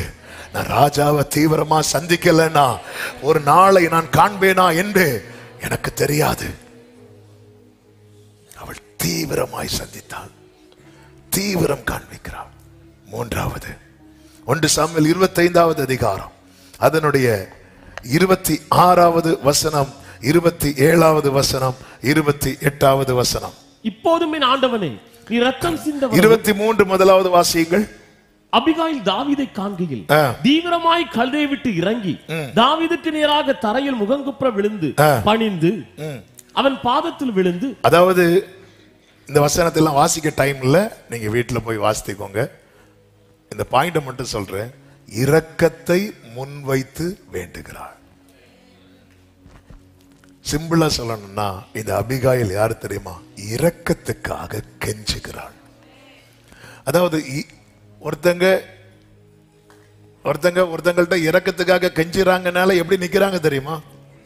இப்படி நிக்கிறாங்க, அவ்வளவுதான். இப்படி ஒருத்தங்க நிக்கிறாங்கனாலே அவங்க கிட்ட என்ன அடி வாங்கிச்சு தெரியுமா? பெருமை, நான் என்கிறது. ஒருத்தங்க கிட்ட போய் நம்ம இப்படி நிக்கிறோம்னாலே, நல்ல கவனிங்க பாருங்க, ஒருத்தங்க கிட்ட போய் இப்படி நிக்கிறோம் அப்படின்னாலே நம்ம கிட்ட இந்த நான் இந்த கோத்திரம் அந்த பத்திரம் எல்லாமே அங்க அடி வாங்கிட்டு. இதான் இரக்கத்தை முன்வைத்து கேட்கிறது. தேவ கோபம் எழும்புதான். அதனாலதான் கேட்டு, எந்த மட்டும் இறங்காதிருப்பீர் அப்படி கேட்கிறார். பிதாவின் வலது பார்சத்திலிருந்து பரிந்து பேசுறாராம். பிதாவுக்கு சமமானவர் இயேசு. அப்ப எப்படி சொல்லிருக்கலாம்? பிதாவை அப்படிலாம் பண்ணக்கூடாது சொல்லிருக்கலாம்ல. கெஞ்சுறார், ப்ளீஸ் டாடி, பாவம் பாவன் விட்டுருங்கப்பா. இப்படி இப்படி அவரு ப்ளீஸ் பண்றார். தாதன் வலப்புறத்தில் நாதன் நீர் ஏழைக்காய், தாதன் வலப்புறத்தில் நாதன் நீர் ஏழைக்காய், பாதம் வேண்டியே நிற்கும் பாக்கியனே, பொன்னின் பாதம் வேண்டியே. அவர் கெஞ்சுறார். இவ போய் கழுதையிலிருந்து இறங்கி நான் தான் நாவலுக்கு மனைவி என்ன எடுத்துட்டு போங்க, அப்படி இல்லை. நிறைய பேர் அப்படிதான் நினைக்கிறாங்க. என்ன ரொம்ப பிரச்சனையா இருக்கு, ஒரு ஃபாஸ்டிங் போடும், போடு. அவர் போடுவார் வந்து, நம்ம அவர் ஃபாஸ்டிங் போடு. 3 நாள் நாங்க வந்து ஒரு நேரம் சாப்பிடுறதே கிடையாது, மற்ற நேரம் வா ஃபாஸ்டிங் போடுவோம். சரி வா சர்ச்சுக்கு போவோம், அங்க போயாவது ஏதாவது மாறுதான்னு பாப்போம். சரி வந்து சர்ச்சை மாத்தாம இருந்தா சரிதான். இரக்கத்தை முன்வைத்து தானியேல் சொல்றாரு, எங்கள் நீதியை நம்பி நாங்க கேட்கல, உங்களுடைய இரக்கத்தை நம்பி கேட்கிறோம். அதன் அடையாளமாக அவன் என்ன பண்றான் அப்படின்னா, சாம்பல்ல போய் உட்கார்றான். கர்த்தர் அவனை உட்கார வச்சது கொல்லு மண்டபத்துல. அவன் கர்த்தருக்கு முன்னாடி இரக்கத்தை கேட்க எங்க வந்து உட்கார்ந்தான் தெரியுமா? சாம்பல்ல. அவனுடைய பட்டம், அவனுடைய பதவி, அவனுடைய பணம், அவனுடைய அழகு, அவனுடைய ஞானம் எல்லாவற்றையும் குப்பையாக எண்ணி அவர் சமூகத்துல போய் அப்பா அப்பா இறங்குங்கப்பா அப்படி சொல்லும் போது, ஆமென், பரத்திலிருந்து தூதன் வேகமா வந்து, எனக்கு பிரியமான புருஷன் ஆகிய தானியேலே, நீ வேண்டிக் கொள்ள துவங்கின போது கட்டளை. வேதம் சொல்கிறது, கர்த்தருக்கு முன்பாக தாழ்மைப்படுங்கள், இரக்கத்தை வச்சு கேளுங்க. 25வது சங்கீதத்தில் தாவீது சொல்றார், ஆண்டவரே என் அக்கிரமத்தை தயவு செய்து நினைச்சிடாதீங்க, உங்க இரக்கத்தின்படி எனக்கு செய்யுங்க, உங்க இரக்கத்தை நினைங்கப்பா. ஒருத்தன் ஆண்டவர்கிட்ட இரக்கத்துக்காக நிக்கிறானால அவன் எப்படி நிக்கிறான் தெரியுமா? இப்படி நிக்கிறான். சிம்பிளா சொல்லணும்னா அந்த வேர்டை யூஸ் பண்றதுக்காக மன்னித்து கொண்டு பிச்சை கேட்க நிக்கிறது மாதிரி நிக்கிறான். இந்த அபிகாயில் அப்படிதான் வந்து நிக்கிறான். அபிகாயில் அப்படிதான் நிக்கிறான். ஹல்லேலூயா, ஹல்லேலூயா. அந்த கோபம் அப்படியே போகுது பாருங்க, பிச்சை கேட்கற நிக்கிறது மாதிரி. அவளை பார்த்ததும் உரையில இருந்து பட்டயத்தையே தாவீதுக்கு தூக்க முடியல. சிம்பிளா சொல்லணும்னா அந்த குடும்பத்துக்காக திறப்பில் நிற்கிறாள். நம்ம இன்னைக்கு நம்ம ஆரம்பத்தில் நின்னோம், இன்னைக்கு அந்த உரிமை கிடைச்சதும் ஏதோ மிஸ் ஆயிட்டுல நமக்கு. இயேசு யோவான் 17வது அதிகாரத்தில் பாருங்க, பிதா அவர் சேமுங்க, ஆனா கெஞ்சிறாரு இப்படி, அப்பா அப்பா நாம ஒன்னா இருக்கிறது போல இவங்களும் ஒன்றா இருக்கும்படி வேண்டுறேன்ப்பா, அப்பா இவங்களை காத்துக்கோங்கப்பா, உலகத்திலிருந்து எடுத்துக்கொள்ளுங்கன்னு சொல்லல, அந்த தீங்குல இருந்து பிள்ளைகளை காத்து இப்படி நிக்கிறாரு பிதா கிட்ட. பிதாவுக்கு சமமா இருக்கிறவர் சமமா இருக்கிற நிலையிலிருந்து இறங்கி வந்து இப்படி நிக்கிறாரு. இவரை அல்லவா நாம் தெய்வமாய் கொண்டிருக்கிறோம். இன்னைக்கு ஏன் இயேசுவின் நாமத்துல நம்ம பல நேரத்துல எசேக்கியாவை மாதிரி ஜெபம் பண்ண ட்ரை பண்ணிட்டு இருக்கிறோம். நான் உமக்கு முன்பாக உண்மை உத்தமமா நடந்ததை நினைத்துக் கொள்ளும். ஆண்டவர் என்ன சொல்லுவார் தெரியுமா? உன் விண்ணப்பத்தை கேட்டதுனால அல்ல உனக்கு 15 வருஷம் விண்ணப்பம். என்ன? நான் உமக்கு முன்பாக உண்மை உத்தமமா. இங்க பாரு, விண்ணப்பத்தை கேட்டேன், அடுத்து ஒரு வேர்டு சொல்லுவார் பாருங்க, உன் கண்ணீரை கண்டேன். நீ நினைக்க கூடாது நீ எனக்கு முன்னாடி அப்படி நடந்த இப்படி நடந்த, நீ பண்ணதை சொல்லவா எசேக்கியாவே? ஆமென். அசிரியன் வரும்போது நீ எங்க இருந்து அவனுக்கு பொருட்களை கொடுத்த தெரியுமா? ஆலயத்திலிருந்து எடுத்து கொடுத்த. அதான் எசேக்கியா சொல்லுவார், ஆமா என் கசப்பை நான் நினைச்சிட்டு என் வாழ்க்கை ஃபுல்லா என் கசப்பை நான் நினைப்பேன் அப்படிங்கிறார். நான் தப்பு பண்ணிட்டு நான் எப்படி உண்மை உத்தமமா நடந்தேன்னு சொல்ல முடியும்? பல நேரத்தில் நம்ம கண்ணீரை பார்த்து இறங்குறார், அது நம்ம மறக்கிறோம். ஹல்லேலூயா. நாங்க ஆபிரகாமின் சந்ததி அதனால இறங்கனே நினைச்சிட்டு இருக்கிறியா? இல்ல, நீ உன் பெருமூச்சு சத்தம் கேட்டுச்சு பாரு, அவர் இறங்கினார். ஆனா இப்ப இந்த கண்ணீர் எங்க போச்சு? இப்ப கண்ணீர் வர மாட்டேங்குதுல்ல. எனக்கு ஏதோ ஒரு கம்ஃபர்ட் சோன் நம்ம ஃபீல் பண்ண ஆரம்பிச்சிட்டோம். நாபால போல. தாவீது யாருன்னே தெரியாது, தெரியாதுன்னு சொல்றேன், இப்படி பண்ணிட்டேனே, நாளைக்கு பிரச்சனை ஆயிருமோ யோசிக்கல. விருந்து வை, நீ அடிப்பா, நீ விருந்து பண்ணு, அவங்க அப்படிதான் சொல்லிட்டு இருப்பாங்க. நீ அவன் வெறித்திருந்தான்னு பைபிள்ல இருக்கு. ஆனா அபிகாயில் அடி விழுந்து, ராஜாவே ராஜாவே ப்ளீஸ் ராஜாவே, இப்படிலாம் நீங்க பண்ணக்கூடாது ராஜாவே, ராஜாவின் மனதை குளிர பண்ணுகிறார். ராஜாவே நீங்க சூப்பர்ல ராஜாவே, உங்களை குறித்து இப்படியெல்லாம் இருக்கும்போது இந்த நாபால் சின்ன பையன், இவனை போய் அவன் பேர் எப்படியோ அவன் அப்படிதான், ஆனா நீங்க அப்படி இல்லை ராஜாவே, நீங்க சூப்பர் ராஜாவேன்னு சொல்லி பேசி பேசி பேசி இப்படி கிடக்குறா, கால்ல பாதத்துல விழுந்து இப்படி நிக்கிறான்.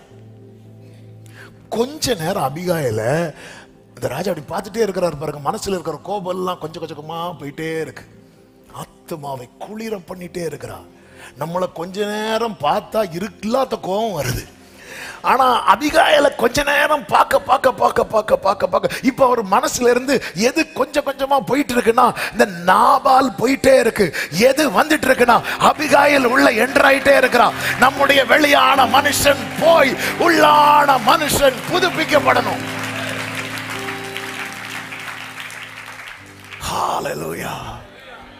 இன்னைக்கு இந்த அழுக தீவிரமாய் இரக்கத்தை முன்வைத்து வேண்டுகிறாள்.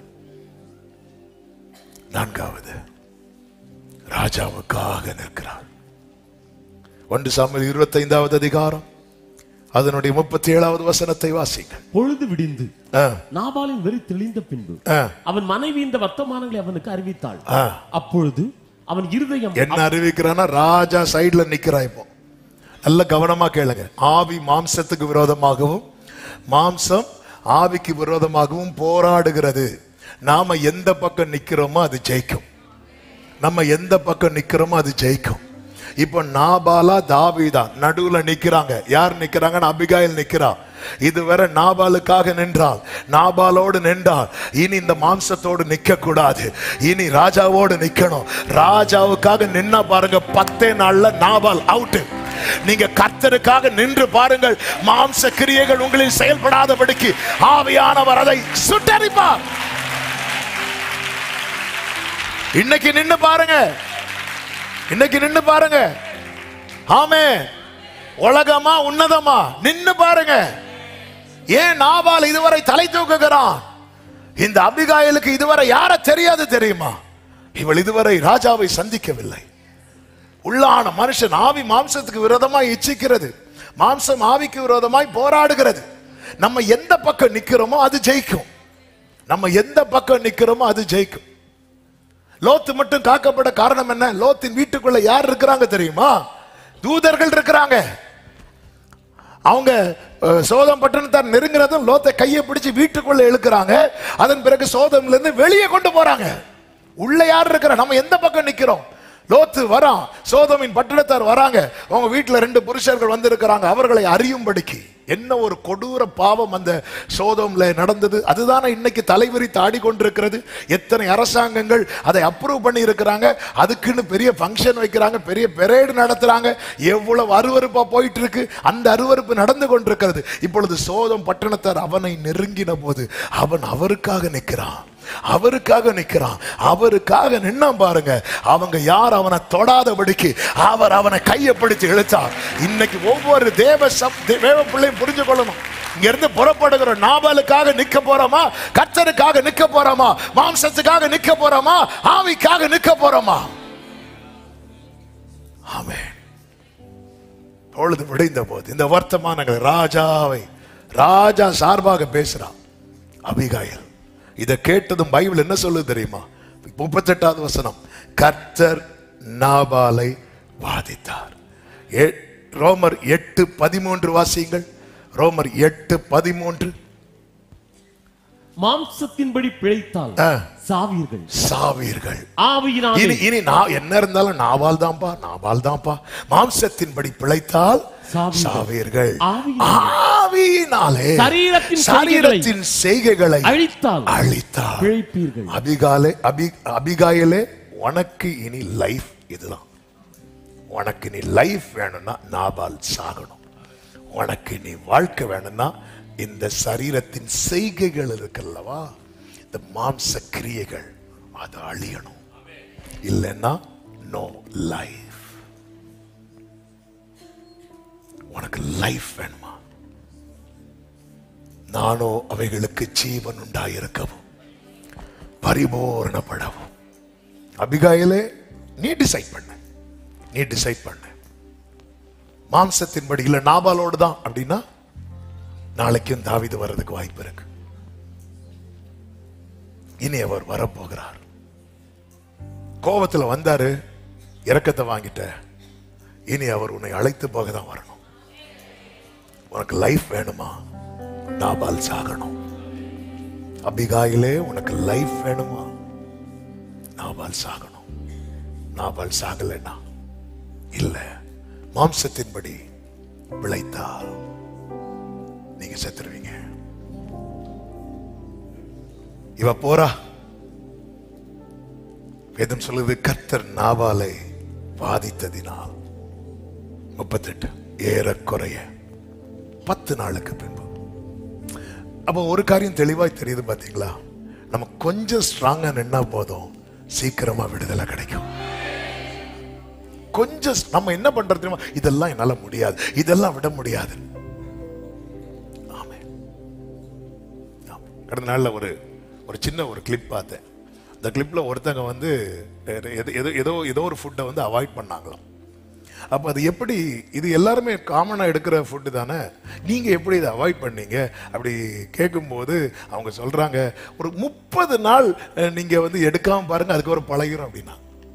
இது உலக மனுஷன் சொன்னது. 30 நாள் இது ஏதோ டீயோ காஃபி ஏதோ குடிக்காம விட்டுருக்காங்க. 30 நாள் இதை எடுக்காம பாருங்க, அது அப்புறம் என்ன ஆயிரும் தெரியுமா? பழகிரும். முதல் 30 நாள் கொஞ்சம் கஷ்டமா இருக்கும், அதை எடுக்காம இருந்து பாருங்க, பழகிரும். அவங்களுக்கு வந்து ஆவியானவருடைய சப்போர்ட் கிடையாது, ஒண்ணுமே கிடையாது. ஆனா அவங்க அதை பிராக்டிஸ் பண்ணி ஜெயிச்சுட்டாங்க. நமக்கு உதவுறதுக்கு பரிசுத்த ஆவியானவர் இருக்கிறார். நம்ம எந்த பக்கம் நிக்கிறோம், அவ்வளவுதான். எந்த பக்கம் நிக்கிறோம், எந்த பக்கம் நிக்கிறோம்? அபிகாயில் டிசைட் பண்ணிட்டா, எனக்கு லைஃப் வேணும். ஆமென். ஆண்டவர் எதுக்கு ரட்சிக்கப்பட்டவர்களை இந்த கூடாரத்துக்குள்ள கொண்டு வருகிறார்? எதற்கு அவருடைய செட்டையின் கீழே கொண்டு வருகிறார்? மரணத்துக்கு அல்ல, ஜீவனுக்கு. என்னை விசுவாசிக்கிறவன் மரித்தாலும் பிழைப்பார். நான் எங்கே இருக்கிறேனோ அவனும் அங்கே இருப்பார். நித்திய ஜீவனை அளிப்பேன் என்பதே அவர் நமக்கு தந்த வாக்குத்தத்தம். ஆமென். 39வது வசனத்தை வாசிங்கள். நாபால் செத்து போனான் என்று தாவீது கேள்விப்பட்ட போது நிந்தையின் வழக்கை நாபாலின் கையில் விசாரித்து தம்முடைய அடியானை போய் பொல்லாப்பு செய்யாதபடிக்கு, அடுத்த வார்த்தை, கர்த்தர் தாமே நாபாலின் பொல்லாப்பை அவன் தலைமேல் திரும்ப பண்ணினார் என்று சொல்லி அபிகாயிலை விவாகம் பண்ணுகிறதற்காக அவளோட பேச தாவீது ஆட்களை அனுப்பினான். தாவீதின் ஆட்கள் வந்து அவளோட பேசும்போது, ஆமென், அதனுடைய 41வது வசனத்தை பாருங்கள். அவள் எழுந்திருந்து தரை மட்டும் முகம் குனிந்து, இதோ நான் என் ஆண்டவனுடைய ஊழியக்காரன் கால்களை கழுவத்தக்க நான் அவருக்கு மனைவியா. இன்னும் அவ அந்த தாழ்மையை விடல பாருங்க. சிலருக்கு சில பொறுப்பு கிடைச்சா ஆகார் மாதிரி ஆயிருவாங்க. ஆகார் இல்ல, ஆகார் அப்படியே முற்றத்தை தூத்துக்கொண்டு பாத்திரத்தை எல்லாம் கிளீன் பண்ணிட்டு இருக்கும் போது சாரால் சொல்றாங்க, அவர் கூடுற என்னன்னு பார்த்துட்டு வா. அவ்வளவுதான். கொஞ்ச நாள்ல அம்மா கட்சிமானதும் இப்படிதான் நடப்பாங்க. சிலருக்கு ஒரு வாட்சி கட்டினாலே இப்படிதான் போவாங்க, ஏதோ ஒலிம்பிக்ல கொடி பிடிச்சிட்டு போற மாதிரி. ஆனா இவ்வளவு பாருங்க, நான் யாரு தெரியுமா? அவருடைய ஊழியக்காரருடைய கால்களை கழுவத்தக்க. இதான் அவருடைய மனைவி ஆகிறதுக்குரிய குவாலிட்டி. யோவான் ஸ்நானன் சொல்லுவானே, என்ன யாருன்னு சொல்றீங்க? மேசியா. மேசியான தலை இல்ல, என்ன தலைன்னா சொல்றீங்க? அவர் ஒரு செருப்பு போடுவார் பாருங்க, அந்த பாதரட்சையன் வாரை அவிழ்ப்பதற்கு கூட அப்படி சொல்லிட்டு திரும்பி பார்க்கிற ஒருத்தர் இப்படி தலை, அவனுக்கு முன்னாடி இப்படி தலை தாழ்த்தி நிற்கிறார். யார் தெரியுமா? இயேசு. இன்னாண்டவரே நீங்க? நீதான்ப்பா, ஞானஸ்தானம் கொடுப்பா. ஆண்டவரே இப்படி கையெல்லாம் ஆடுது, அவனுக்கு கொடுப்பா. யோவான் இல்லாத டைம் சொல்றார், ஸ்திரீகள்ல ஒருத்தர் பிறந்திருக்கிறான் பாரு, ஸ்திரீகள்ல பிறந்த எல்லாரிலும் அவன் தான் பெரியவன் அப்படின்னு. அடுத்த வார்த்தை பாருங்கள். பின்பு அபிகாயில் தீவிரித்தெழுந்து, அவள் இரக்கம் பெற மட்டும் தீவிரிக்கவில்லை, மணவாளனை சந்திக்க தீவிரிக்கிறாள். தீவிரித்து எழுந்து அடுத்த ஒரு வேர்டு இருக்கு, அதுல கவனிங்க. ஒரு கழுதையின் மேல் ஏறி 5 தாதி பெண்களை மினிமம் 5 பேரையாவது காஸ்பல் சொல்லி கூட்டிட்டு போனோம். இந்த பக்கம் ஆமே. ஏன்னா நாங்க நாவல் நாங்க எப்போ செத்துட்டோம். இப்ப நீங்க அபிகாயிலுக்கு பேசிட்டு இருங்க, அப்படி இருக்கிறது மாதிரி இருக்கிறீங்க. இல்ல, அவ தனியா போகல. இதுதான் சுலேமியால் சொல்றார், என்னை இழுத்து கொள்ளும், நாங்கள் உமக்கு பின்ன ஓடி வருவோம். நான் தனியா வரமாட்டேன், மினிமம் ஒரு 5 பேரையாவது.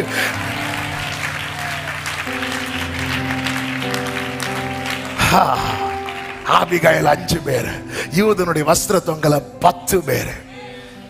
Glory, Shalom, Atadara, Hantaralara.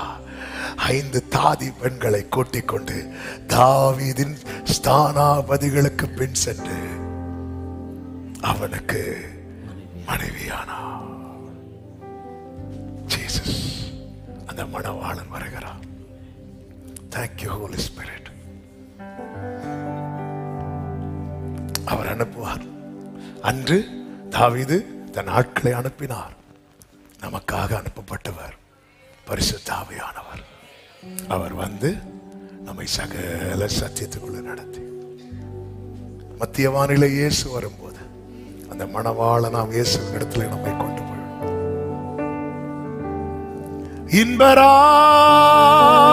இன்பராயிற்றிலே மோட்சக்கரையில் நாம் சந்திப்போம். இன்பராயிற்றிலே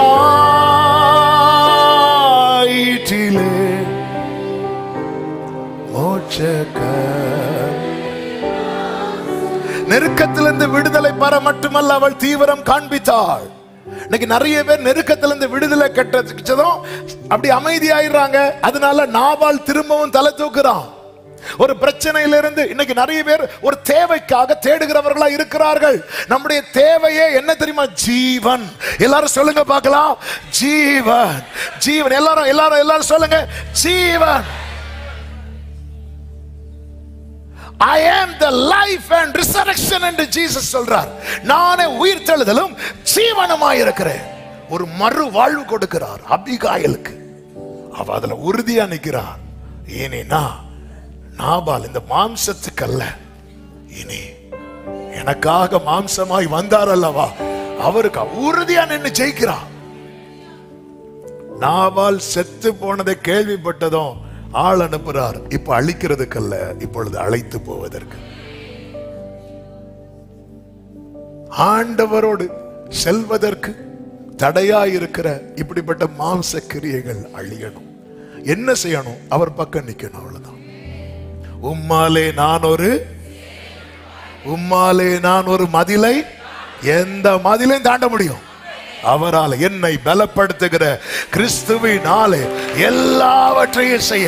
நல்ல கரங்களை சட்டி ஆமென் சொல்லுங்க பார்க்கலாம். நீங்க உறுதியா இருந்தீங்கன்னா நீங்க தனியா போக மாட்டீங்க. ஒரு 5 பேரையாவது கூட்டிட்டு போவீங்க. முதல்ல அந்த 5 பேர் உங்க ஃபேமிலியா இருக்கட்டும். ஆமென் ஆமென் சொல்லுங்க பார்க்கலாம். நீங்க அபிகாயிலா மாறிட்டீங்கன்னா அந்த 5 பேர் உங்க குடும்பம். அடுத்து ஏதோ ஒண்ணு நீ அப்படி கூட்டிட்டு போவீங்க. இதோ நானும் கர்த்தர் எனக்கு கொடுத்து. ஆமென். ஆவியானவர் சபைகளுக்கு சொல்லுகிறதை காதுல அவன் கேட்க கடவுள். எழுந்திருக்கலாமா? ஒரு half note குறைஞ்சு. ஓ ஜோதி தோன்றும் ஒரு தேசம் உண்டு, விசுவாச கண்ணால் காண்கிறோம். நம்பிதா அழைக்கும் பொழுது நாம் அங்கே வசிக்க செல்லுவோம். இன்பராயிற்றிலே மோட்சக்கரையில் நாம் சந்திப்போம். அல்லேலூயா. இன்பராயிற்றிலே மோட்சக்கரையில் நாம் சந்திப்போம். அந்த வாக்கரையில் நாம் நின்று பின்னோர் கீதங்களை பாடுவோம். துக்கம் யாவும் மற்று சுத்தரில் ஆறுதல் அடை.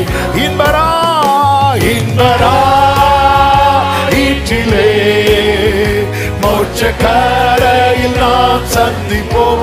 அல்லேலூயா. இன்பரா ஈற்றிலே மோட்சக்கரையில் நம் பிதாவின் அன்பு, நம் பிதாவின் அன்பை நினைத்து அவரில் மகிழ்ந்து பூரிப்போம்.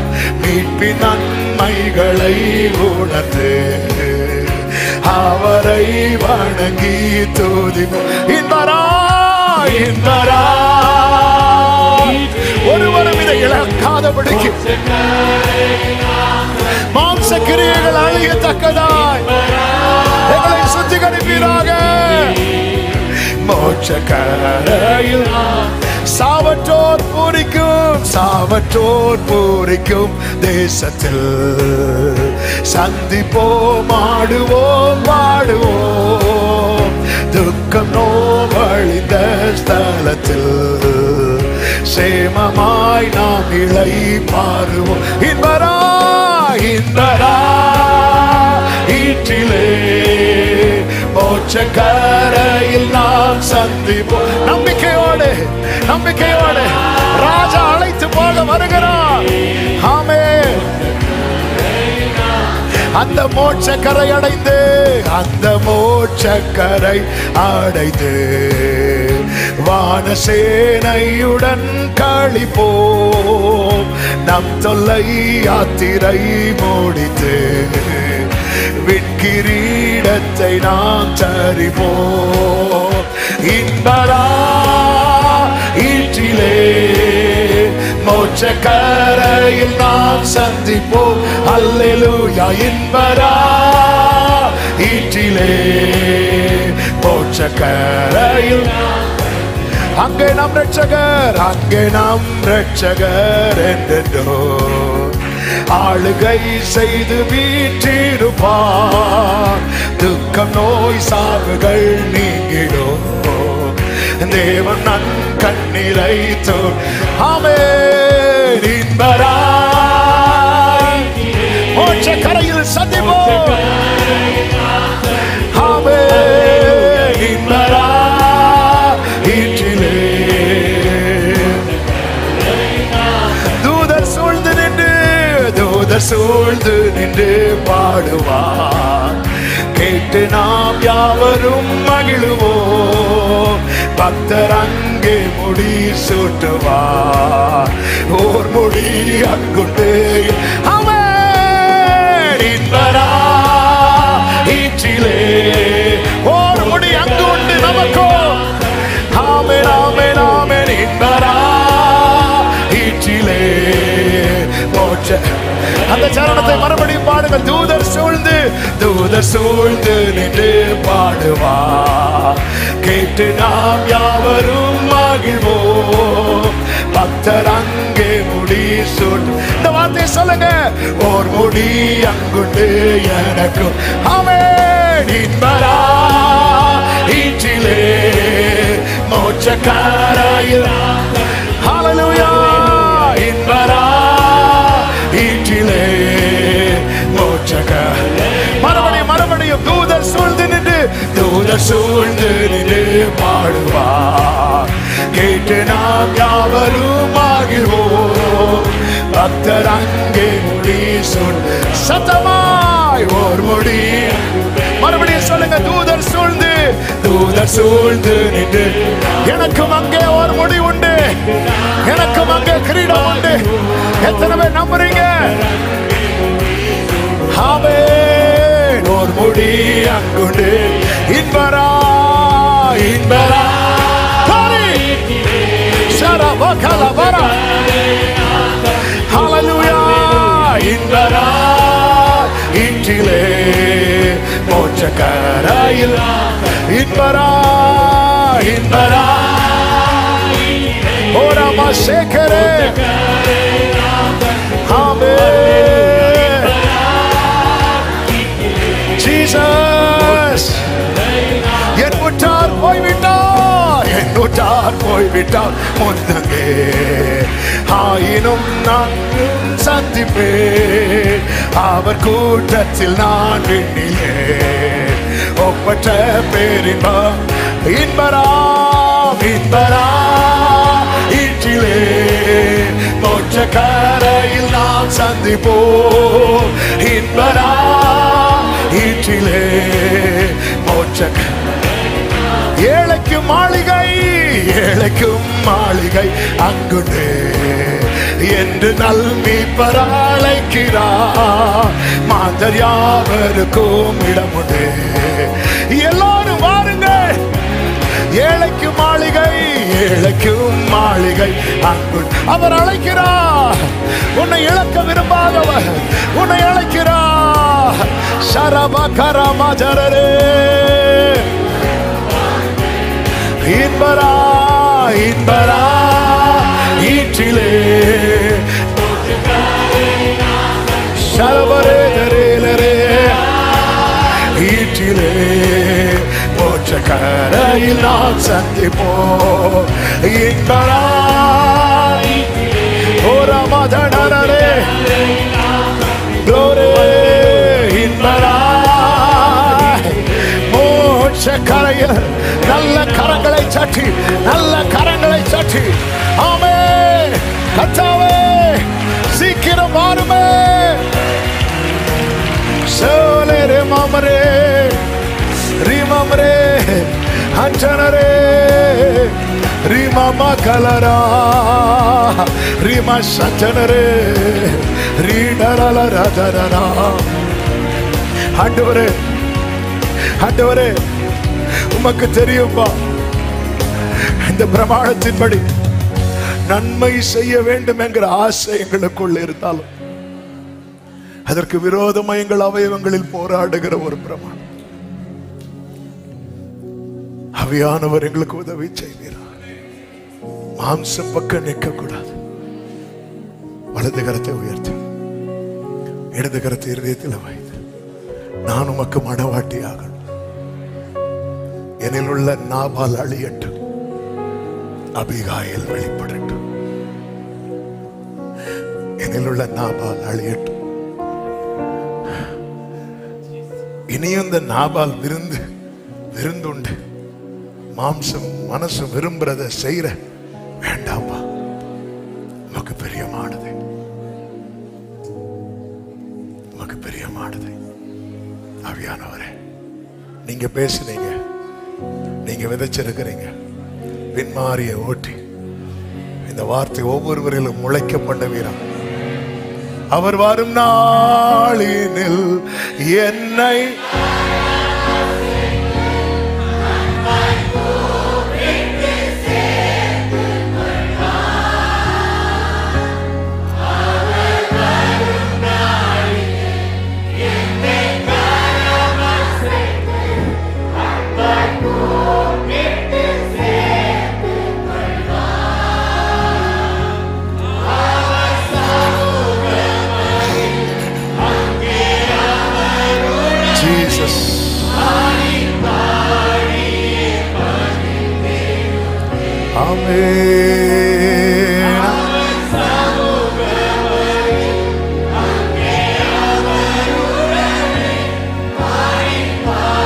வலது கரத்தை உயர்த்தி இடது கரத்தை இருதயத்தில் விசுவாசத்தோடு எந்த ஓட்டம் ஜெயத்துடன் எந்த ஓட்டம் ஜெயத்துடன் முடியோ அந்த நாடு சுதந்தரிப்பே.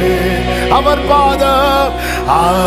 பாதம் மீது பாடிந்தே ஆனந்த கண்ணீர் வடிப்பேன். எந்த நோட்டம் ஜெயத்துடன் முடியும் அந்த நாடு சுதந்தரிப்பே. எந்த நோட்டம்